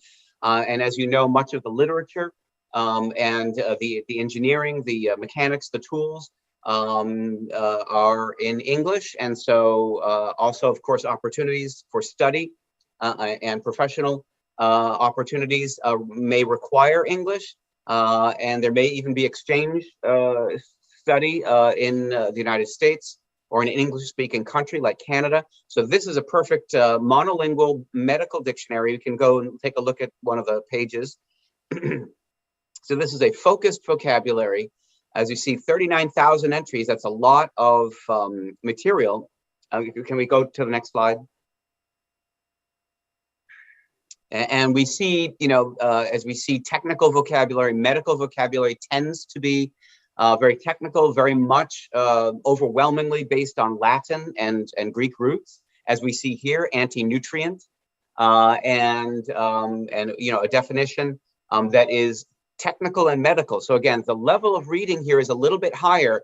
By the time you get to English for special purposes, of course, you're talking about a more advanced student. So this is a great dictionary if you have a directed student who's going into the medical professions or translation. So to the next slide. And again, the same exact can be said for this dictionary for law, and we can take a look at some of the pages. And we will see that of course, the legal vocabulary in the United States is very much based on Latin. And so that does give an advantage to Spanish speakers, of course, because you will recognize many of these words. To the next slide, and we'll take a look at some of these entries in the Dictionary of Law. And again, for special purposes, here's a classic example: abatement. So the act or process of abating, and then you can look up abate as the verb and get the more general sense of that word. And its etymology. So this really does, which means to put an end to stop. And you get the idiom in abatement. So that's a very distinct legal idiom that is explained here. So you will see lots of these legal idioms, lots of these definitions and etymologies. Again, an advanced level of reading. So this is for English for special purposes and translation, but a hugely important resource. By the way, also this dictionary contains the entire text at the back of the dictionary of important documents such as the United States Constitution, documents upon which the laws are based. And so this dictionary gives a huge amount of cultural reference as well as legal reference. So now to the next slide. Now we get to really the single most useful dictionary of the English language that I know of. This is the Merriam-Webster Collegiate Dictionary. This is an institution in our culture in many ways. It is the basis for American book and magazine publishing. And that what I mean by that is that the spelling and styling, the hyphenation, the capitalization, and the meaning of words for American book publishing and American magazine publishing use this dictionary as their reference. So and also academic publishing. So if you have ambitious students who are going on to the university level, who are expected to understand and use English, perhaps to produce English, to write their own articles, to write their own essays. This is the dictionary that their peers are using in the United States. This is the Dictionary of Reference. It's also the best-selling hardcover book in American history after the Bible. So this is a very important dictionary. It's also, by the way, the basis of our online dictionary, merriam-webster.com. And so that's an interesting relationship that this book has with the website, a very popular website. So in this case, let's take a look at some of the pages. You're going to get very technical vocabulary in this dictionary, which includes, for example, for English for special purposes. If you're aviation, if aviation is your field, for example, here we have the airplane, the different parts of the airplane. Labeled and given the entire vocabulary of that airplane. Now, as a teacher, you could use that illustration with all of those words as a vocabulary lesson.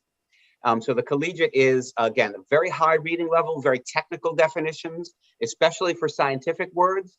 And so this is, a high level of reading that will challenge students. However, it will also show students what the levels are at the professional writing level for those fields: medicine, law, in this case, aviation, and especially academic writing. So go on to the next slide. We can take a look at these. This is great.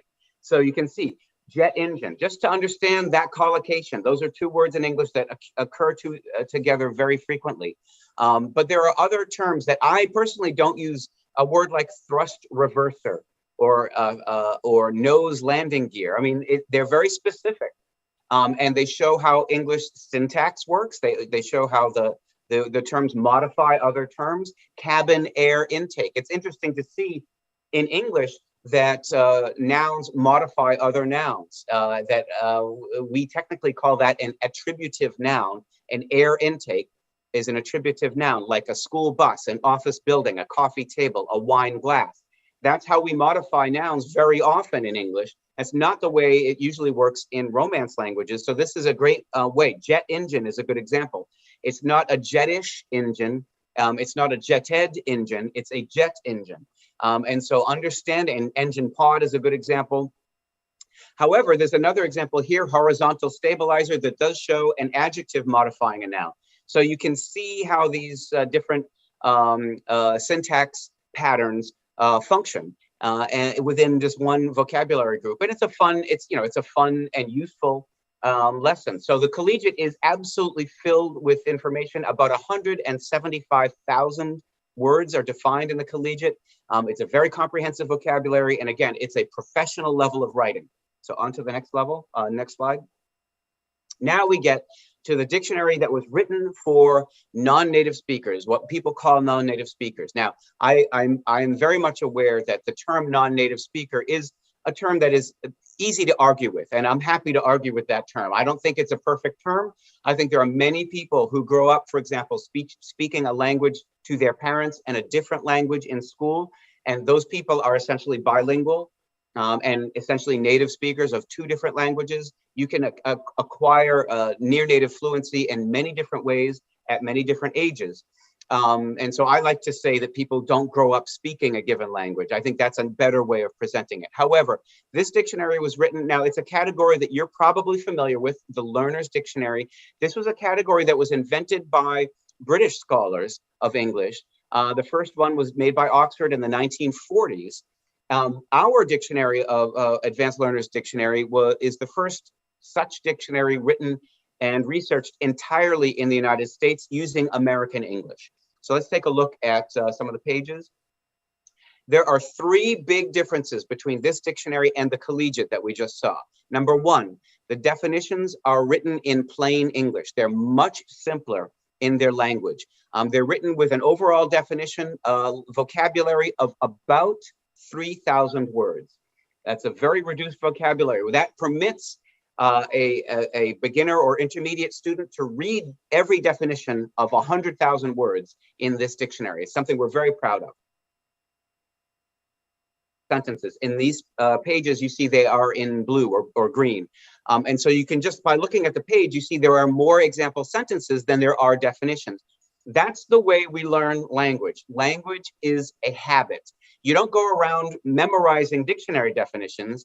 You go around using a language and recognizing the syntax, the register, the context of the word, the company that it keeps. And so what you will learn from these example sentences is that the company that a word keeps.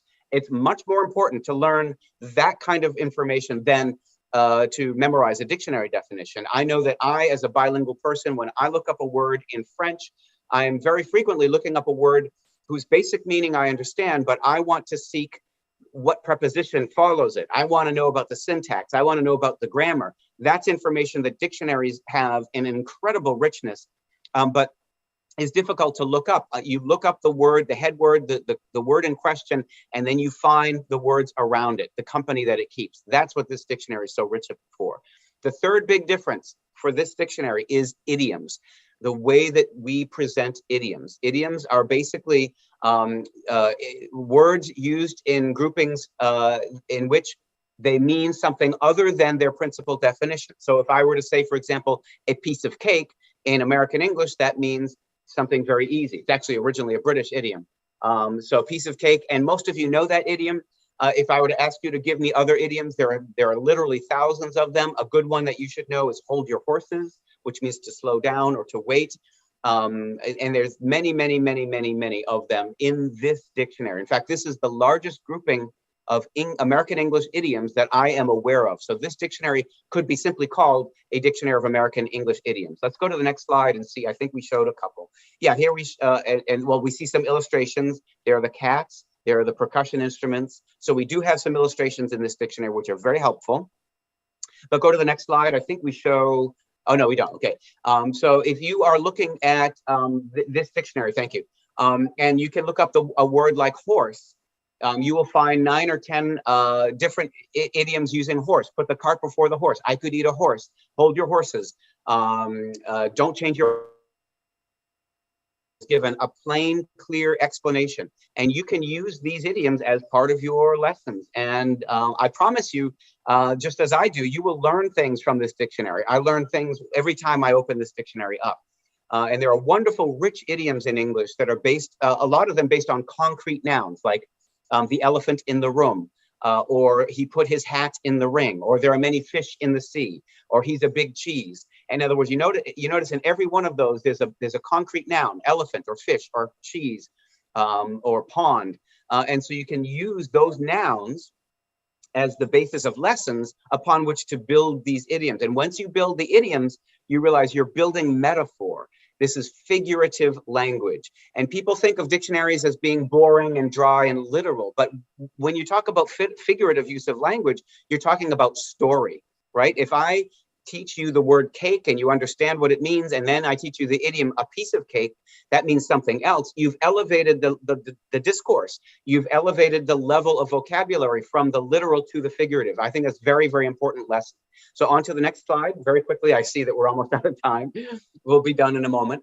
We also have an abridgment, a smaller version of the Advanced Learners Dictionary It is derived from that dictionary. It is exactly half the size of the big dictionary. It is very affordable. It's a very comprehensive and excellent way to study. It was designed specifically for the United States government, for soldiers and for employees of the State Department to have a portable dictionary to learn and teach English. And this dictionary does fulfill that function. We can take a look at the pages. And so you'll see, however, that they're very, it's not as easy to read. The example sentences are in italics here rather than in different colors, but you can make them out there in italics. And so all of that information is here. There's all the grammatical information is here, but it's a little bit abbreviated. So you'll see, for example, the letter C in brackets stands for count. It's a count noun. Whereas in the bigger dictionary, it's not abbreviated. Everything, all the labels are spelled out, which I think is a great, easy way for students to learn. Just so you understand, this is an abridgment. It's a successful abridgment. It's a wonderful, comprehensive dictionary, but it is nevertheless shorter than the bigger one. So on to the next slide. And finally, there is an online version of that Learner's Dictionary. It is at learnersdictionary.com, or as you see here, it's called Britannica Dictionary. Our partner, our sister company, Britannica, presents it at their website, but it is principally the online version of our Advanced Learners Dictionary. So there's 100,000 words, but it also has something that the dictionary in print doesn't have, which is audio pronunciations. You can hear every word pronounced, spoken out loud by a real person, not a machine. And so for American English accent, you have a wonderful resource here. And so onto the next slide, and I think we're all almost done. And there's also a word of the day. You can sign up for this word of the day, a learner's word of the day, which is a great way to start your lesson every day. And so this is a dynamic use of the dictionary. And I hope now you can all recognize that just an old dictionary that you find and you have been using for decades may not be the dictionary that fits properly for every student. And so now you know a little bit more about our other dictionaries and how they relate to each other. And by the way, in 1 hour, we're going to talk in depth about idioms in English. So it's not just about dictionaries, but it's about how the language itself functions in telling stories through figurative speech, through metaphor, through idioms. And we're going to talk about that at 7 o'clock, I believe. And I hope to see you there. So thank you so much. Thank you, Mr. Peter. I was wondering, how many words do you know? Yeah, I don't know. It's funny. There is probably something, I think there's something like a passive vocabulary as well as an active vocabulary. It's possible that people who do what we do, you are teachers of language, I write about language, it's probable that I have a pretty big passive vocabulary of words that I am familiar with but don't use every day. But it's very hard to measure that. That's something that's very hard to measure. However, if you love reading, if you love language, you probably love dictionaries. Yeah. And I love to read them too. Yes, we love we love reading them. Thank you very much, Mr. Peter. See you in an hour, yes? Yes, thank you. Thank you. Muchísimas gracias, señor Peter. Si se dedican a la enseñanza de idiomas y no están seguros qué material didáctico se adapta mejor a sus necesidades, Oserco brinda asesorías personalizadas y de calidad para colegios y profesores con la finalidad de satisfacer las necesidades tanto de alumnos como personal docente. Recuerden que tenemos un concurso especial para ustedes. Es muy sencillo participar. Estamos todavía a tiempo. Solo deben acompañarnos durante la feria y seguir a Oserco en su cuenta de Instagram, @OsercoBooks. Solo eso y ya estarás participando. A continuación, le vamos a dar la bienvenida a Nancy Reeves and Xochitl Mendoza. Nancy Reeves de Pearson holds a Bachelor of Arts in Literature and Philosophy, a Master of Arts in Spanish from Penn State University, and a Master of Arts in English from the University of Louisiana at Monroe, as well as a postdoctoral studies in research from the University of Leicester and in curriculum from Pan American University. She has taught in different academic settings from elementary to university level in different countries. She has also given lectures in several countries. She has worked in curriculum design in several institutions. She joined in Pearson family as product specialist for Central America in 2017 and works as academic coach for Mexico and Central America. On the other hand, we have Xochitl Mendoza, educational coach for Pearson Central America and the Caribbean. She holds the bachelor's degree in English and translation and has a virtual master trainer certificate issued by Pearson. So she has worked for Pearson for 3 years and has been part of the private and public projects that involve professional development, educational methodologies and strategies, and the implementation of new programs and platforms. Thank you both for being here with us, and let's welcome them together to do this for us. Thank you very much. No, thank you for the invitation. We have learned a lot. It's been quite interesting. So today is our pleasure to be working with you guys in academic training about lesson planning for the 21st century. Xochitl, you want to give us a little bit of our feedback right now? I'm sorry. Hey everybody, how are you? It's a pleasure to see you again. And for the ones who were not in my first intervention, welcome to our plenary. Just a brief message before we start. This presentation is protected by copyright and it cannot be reproduced in any way or form without previous written consent by Pearson. And so let's start talking about planning for the 21st century. Now, Nancy and I are going to present this training. If you need anything from us, at the end, we're going to provide you with our contact. So just reach us and we can help you out with your institution. Today, we're going to have this as objectives. We're going to better understand productive and receptive skills. And we're going to plan or we're going to check out how to plan effective lessons based on learning objectives and, of course, resources that we provide so we can have support for teachers and students. Nancy? Yes, our agenda today is going to have 3 main points. Student-centered classroom, since we all know it's quite important, and so actually we've heard from our colleagues, everything is revolving around the students. We're also going to be talking about lesson planning for a receptive and productive skills. How do we manage that? Why is a receptive and productive skill? And also, how do we create this focusing on objectives? So we're going to talk a little bit about the GSC booklet and use it in order to describe the pathway into working with objectives and clear goals for our students. So let's start with this session. Okay, let's talk about student-centered classroom. And we all work with our students on a day-to-day basis to reach goals, right?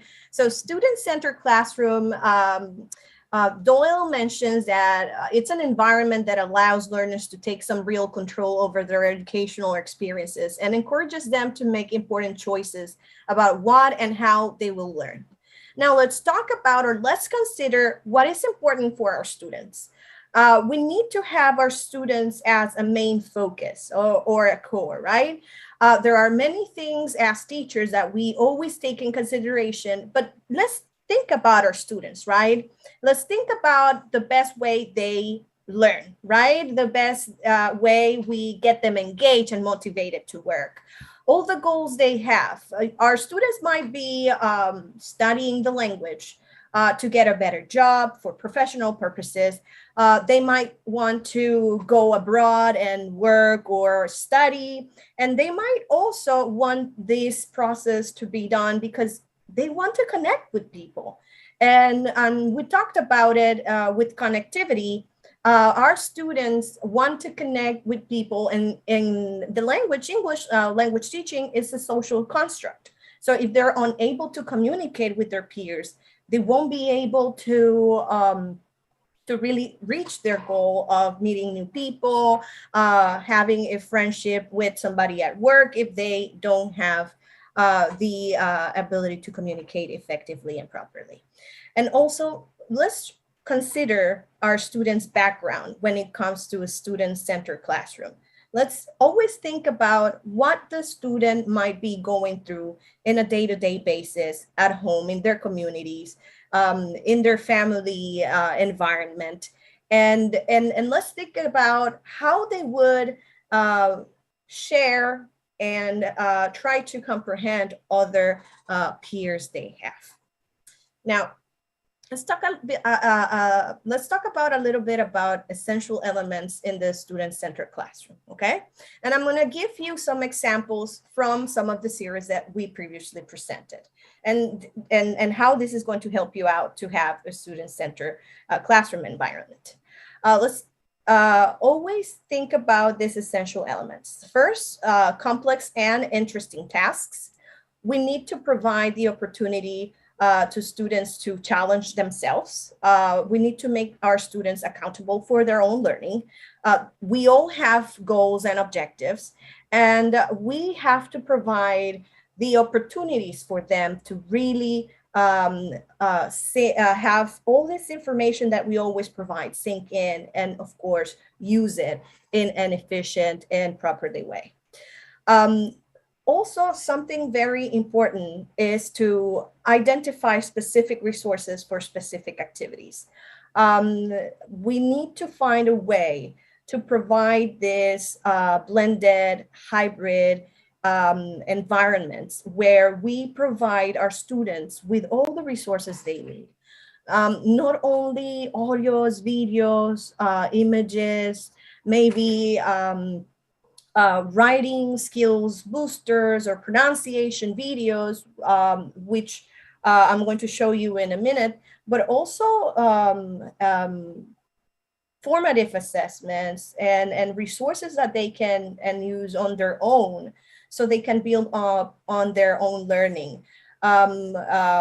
We try to always provide them with what they need, but if they have them at hand very quickly without having to ask the teacher where to find it, it's going to be better. It is also something very important to open a safe space where they can discuss with their peers, where they can have collaboration, where they can share their ideas and think critically. There is something so important, and now that we have or we've been through a pandemic, we are facing students that are just at home working on their own, on their computers, tablets, mobile phones, and they're not interacting as they used to with their peers. And so we have to provide a safe space where they use what we have taught them. They reinforce the language acquisition to control practice, and then we allow them to blossom on their own. It is important to help them out with effective feedback, and there are many strategies and opportunities to provide this feedback for them to then reflect on their own learning, and even take action plans to improve these areas of opportunities that the teacher might tell them through their feedback. Now let's see some examples in the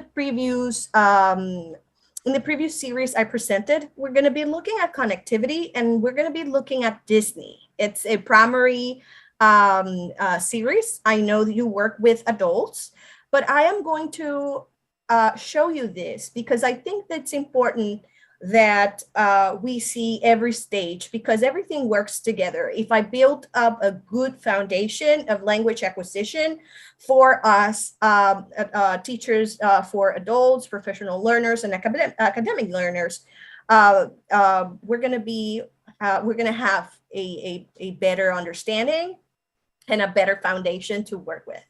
So this is an example from connectivity. It's the series I presented earlier. And this is unit 1, and it's getting to know you, right?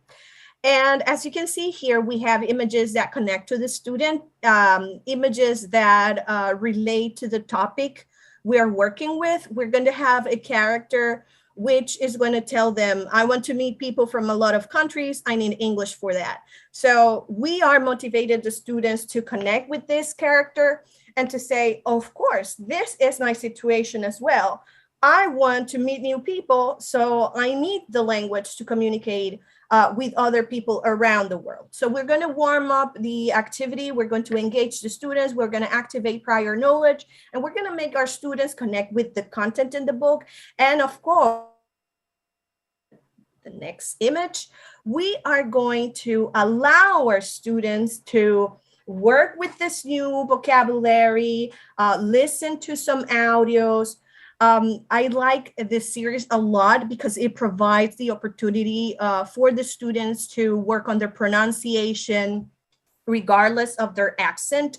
It is very important for them to understand that pronunciation is key, but the accent they have, it's normal, and they're going to face many people from around the world that are not native English speakers that have accents, but their intelligibility is the one that matters. So the pronunciation coach that we provide in our resources are going to help our students understand this and improve their pronunciation regardless of their accent. Now, so, I'm sorry, and if you ahead. let me speak, and this is quite important because we do want to foster this relationship among our students. We want them to be the center, and we want to be just mere coaches as teachers. Yes. Right now, that's a focus on education, to create that environment where the teacher, again, is just a mentor, just a guide, yeah. And the students are more proactive within the learning process. That is why a lot of the information that we've been hearing is about that self-awareness within the learning process of our students. Thank you, Nan. As I was mentioning, it's so nice to have all these resources to help them out, then produce the language, practice with their peers. We're going to continue being educators, because now we talk about mentors, we talk about guides, but we're still educators. We're still the ones who orchestrate every learning environment and the path. But we take these responsibility of learning to our students, and they are going to become accountable for their own learning. We're going to give them because we are going to help them out understand that their responsibility to reach their goals, whichever they are, is theirs. So as you can see at the end, there's always opportunity for collaboration, group work, pairs, and there's also opportunity for individual work. So we're gradually releasing the responsibility. Now I'm showing you the student area from the platform. And as you can see, and as I mentioned, we're going to provide the resources for them to work on their own individually. They can ask the teacher the proper resource they need to be able to practice and reinforce their learning. Online, we're going to provide all these resources. And the best part is that they can be assessed formatively and summatively. As you can see, we have online practice, audios, videos, and assignments that the teacher will be able to check or see the reports to make action plans or remedial plans to work towards goal achievement. Because remember, the basis or foundations of all of our series and products and everything assessment we provide is based on the Global Scale of English and Common European Framework of Reference Learning Objectives. So the teacher will be able to see the student progress, and that helps them out a lot. Okay, so let's move on to the next slide. Nancy. That's a situation that happens all the time. You put yourself on mute. I even have a t-shirt that says, you're on mute. So, So everything that we've been learning and that we've been understanding about English as a second language or English, teaching, English acquisition process, it is coming from two different components, which is receptive and productive skills. And I do not know if you want to write in the chat. We have some attendees here. I don't know if you want to tell me what is it that you understand.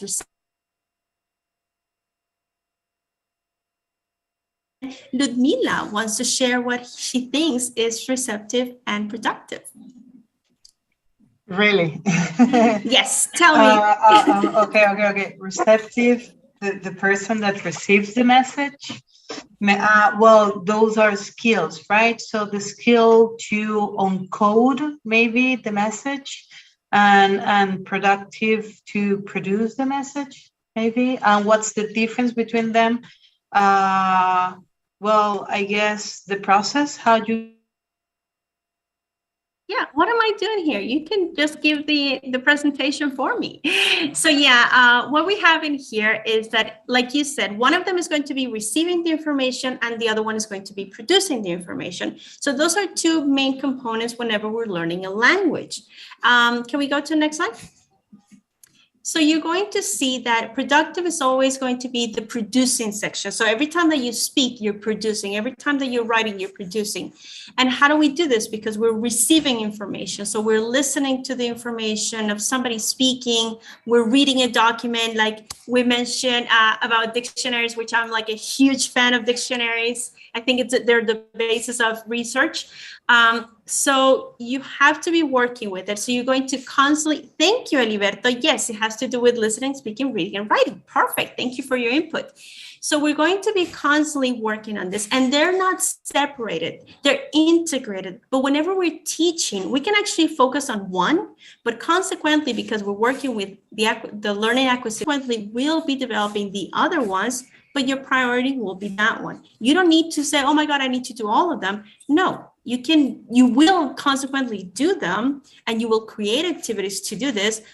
But you're going to realize that whenever you have a student-centered environment, the students will constantly be developing those writing activities. Could be letters, it could be can share, and will allow the student to be more comfortable with the language and reach the level of fluency that we desperately seek our students to have. So how do we plan? How do we work with this? Now that we understand what the receiving and the receptive and the productive skills, something that we always need to consider whenever we're working with this and whenever we're planning is that each skill, regardless of the one that you're going to be focused, will be linked to another one. Okay, so you have to connect, you need to make those connections, and that will help you. So every single, like I said, there will be there will be a link. Then you have to create activities where one skill will reinforce the other. So like I previously mentioned, you will focus on one, but consequently, the other ones will be there. They will be linked to it. So you're not going to separate them or leave it behind. It's like, oh, how I'm not working with reading. You're constantly working with the 4 skills, but I will decide to just master one at that moment. Target the skills with the focus of your lessons. Always think about skills. Always think about the objective, and consequently, you will make use of the other skills to reach that objective. But whenever you're working with a lesson, you have to consider those can-do statements. You have to consider that objective. You have to consider that point which you want to reach, where you want your students to go. And in this case, because we're talking about adult students, you're going to see that within a semester or within a specific course, you have specific objectives for them to consequently create competencies within the language, but they're going to be immediate objectives, okay? And teachers do need to consider those different learning styles. So as mentioned before by Xochitl, we have different learning styles. And whenever we're working in a student-centered environment, we need to consider that. So we need to create presentations where you have a visual component, where we're speaking, where the students are able to move around, because we have different types of students. Like I am extremely kinesthetic, as you can see, so I'm moving and such too, but I'm also extremely visual. So maybe noises are annoy us because we cannot focus, but we need to see the pictures and we need to be moving whenever we speak because everybody's different, okay? And also use technology. As you can see, everybody right now is focusing on the use of technology, how the power of technology nowadays is just outstanding. So this one will allow you to provide authentic tasks with your students. You don't need to rely on traditional newspapers because we don't have them anymore, but you do have electronic newspapers. You have New York Times, which is online. I read my newspapers all digitally, so you can do that. And the information is immediately updated. So you can create that and you can make use of those components or those resources to provide that environment where the students are constantly developing their productive and their receptive skills. So, Sachi, how do we work with our lesson planning since we're talking about objectives? Hey guys, now we're going to have the effective lesson planning, and I would like to go online and show you something, but let's talk about here productive skills procedures. You're going to find, and I'm going to share with you a link that's going to take you to our ESAP methodology, planning methodology, and that's going to help you out work on a distance learning environment, where you interact with your students, you provide feedback, you use all the elements that we have as resource. And we really want to introduce this ESAP methodology because it will help you out in and out of the classroom. Even though it's an online teaching methodology or lesson planning, we're going to help you out also with your plans in the classroom. I just wanted to go back and I just wanted to highlight, notice that it says task-based. So task, objective, competency, that is what we're aiming for. So as educators, we always have to have a clear idea, or as students, we have to have a clear idea of our pathway, where we want to go, how we're going to achieve it. And then this is where the role of the teacher is more of a model, like, a mentor, I'm sorry, where you're going to be showing the students and, allowing them to have an idea of what's going on or what is expected of them. And then of course, they're going to change it and they're going to do it a little bit different. And all those elements that you see here, they're going to constantly be producing. They have to manage the task. They have to understand the purpose of the task, because if they don't understand, they won't do it. Now, this is whenever they're producing. Now, what happens whenever they're receiving, whenever they're within the receptive skills? Well, we're going to be working with the WH, okay? So we're going to be working with the how, the who, the when, the what, the where. So we're constantly going to be there because all the receptive information is like, oh, how do I do this? When do I go? So every information, oh, who wrote this? So you're going to see that that is a constant within receptive activities. So the building block of this too will then lead you to a more concrete view of how to create successful activities or how to play with the activities proposed to you in order to create a more oriented and a more student-oriented classroom and a more successful environment for the students to blossom. Okay, so now that you have said that, before I finish with the presentation, I want to show everybody the ESAP methodology. And this is going to help out in and out of the classroom, even though it's for distance teaching. Pearson has created the Engage, Study, Activate, and Practice, the teaching planner. So you can see which stage you're going to be working face-to-face and online. And you can see the differences between one and the other. And you can clearly practice or work with this lesson planner. And you are going to be able to specifically and strategically work with the time you have available. We're always running and we're always on the go, and we have little time to perform and to make our students be or our students interact, think critically, share their ideas, listen to other people's ideas, and of course, everything that has to do with future skills, soft skills that we are embedding in our instruction as English language teachers. I'm going to share in the chat with everybody website. This is going to be a very helpful website because you're not only going to have the PDF I showed, but you're going to have our all the trainings for the ESAP framework and the planning. And this is going to be very nice for you to work with. Let's talk about now when it's time to plan, keep in mind, let's think about first our learning objective. It is, we're so driven by data. We're driven, every decision we make nowadays has to be taken, data has to be taken in consideration. It is important for you to know that you have an aid toolkit that provides specific learning objectives by level for different types of learners. So as I mentioned before, the Global Scale of English comes from the Common European Framework. We have expanded these learning objectives and we help out the educational community. Number one, to create curriculum. Many institutions around the world use the GSE Teacher Toolkit to know exactly what they have to develop in each of the levels in their institutions. For each one of the series we have, we map them and we provide the learning objectives specifically linked to all the images, to all the scaffolded instruction towards those learning objectives, and finally reaching those competencies we want to reach to. So I'm going to show you the GSE Teacher Toolkit. This GSE Teacher Toolkit is amazing because you're going to have in just one place for free, regardless of the program or series you're using.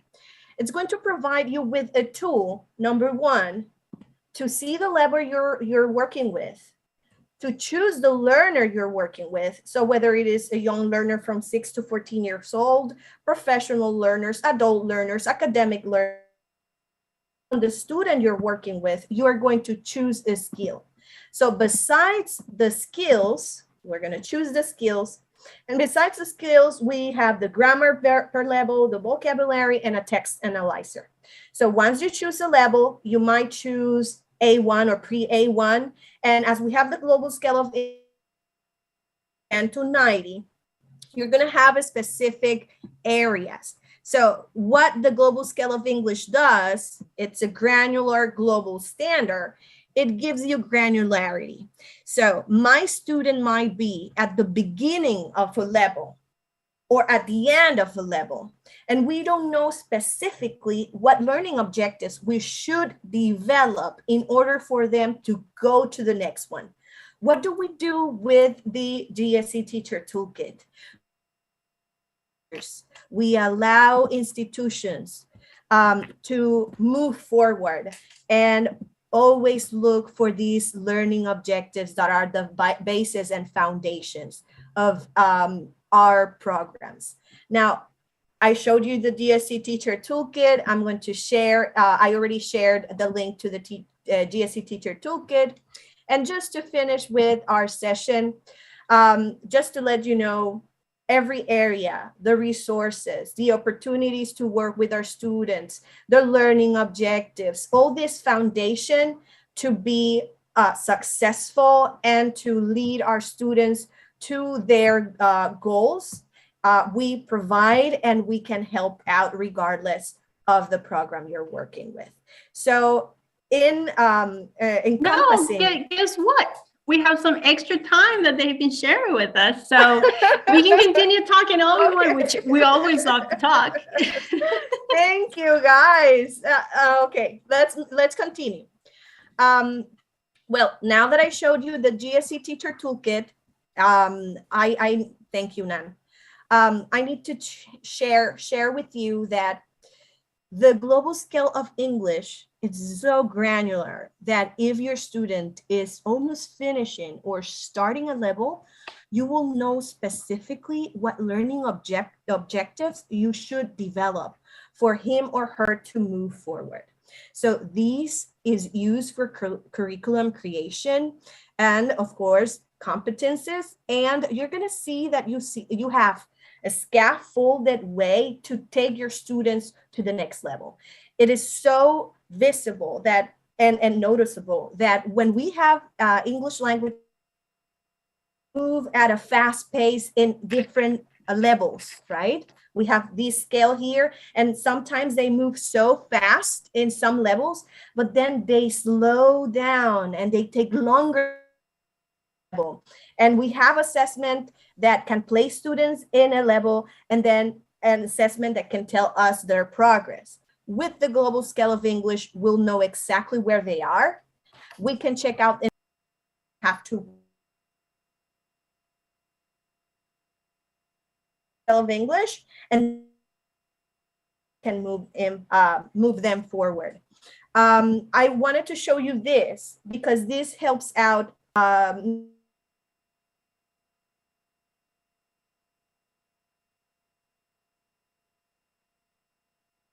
I want to show it.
Objectives as to how to reach like all of this. So you're going to have to make sure that you have a plan of action. And how do we do this? How do we achieve this? It will always be based on 3 components, okay? 3 and 4. As a teacher, whenever we're planning, it's going to be always based on the 4 T's, okay? You establish a theme, okay? You establish tasks, you establish the text, and you establish topics. So you're going to see that the content will always be there. So you have to use your content, and then your resources are things that you can play with. I think we have a mic on. And you're going to be constantly working. You're going to make sure that that's happening with your students. And that will be the way that you will be planning a general unit, not necessarily following any type of methodology, just how to work with the general unit within different resources. And then what are the things that we need to concern ourselves with? The basics of a common standard. You have to you understand the competency, You need to understand what is it that you want the students to learn, which it will be the content, and how would you learn it. So you can play with the resources. You can see what other resources for kids you're going to use. What within this ones we have, well, we can say Disney, because I love Disney. You're going to be able to work with this, and you're going to create a better strategy and a more comfortable strategy for you as a teacher, because you're going to have a clear idea of what is it that you want the students to know. And consequently, you're going to, if you're a teacher, you're going to keep your fathers happy and your mothers happy, because you're going to be able to tell them there's a plan of action. To not, well, we can never guarantee anything 100%, but you can give them a solid, like a that confidence is to share them there's a solid foundation into the work that you're doing with their kids. So I think that's it. I hope you like the resources we shared. Do you have any questions? We love questions. So yeah, please ask us away, because we're here for you. Ask away.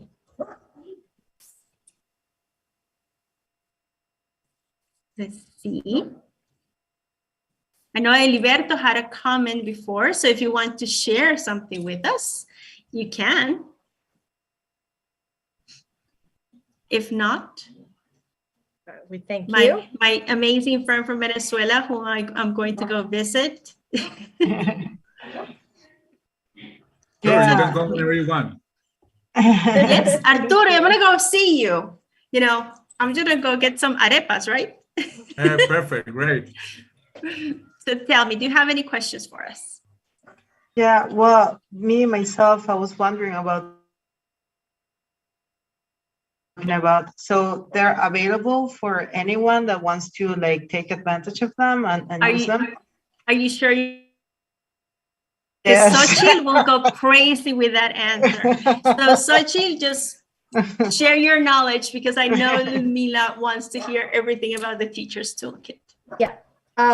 The Teacher Toolkit is available for everybody. It's online. It's an open resource. As you can see, it's paired up to the Common European Framework, and I don't really know what to work with them in the classroom and how to do it.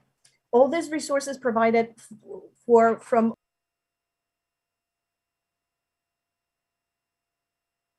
recording in progress. We can have a very good foundation of learning objectives that can let us know as teachers where our students are and where we want to take them. And this is available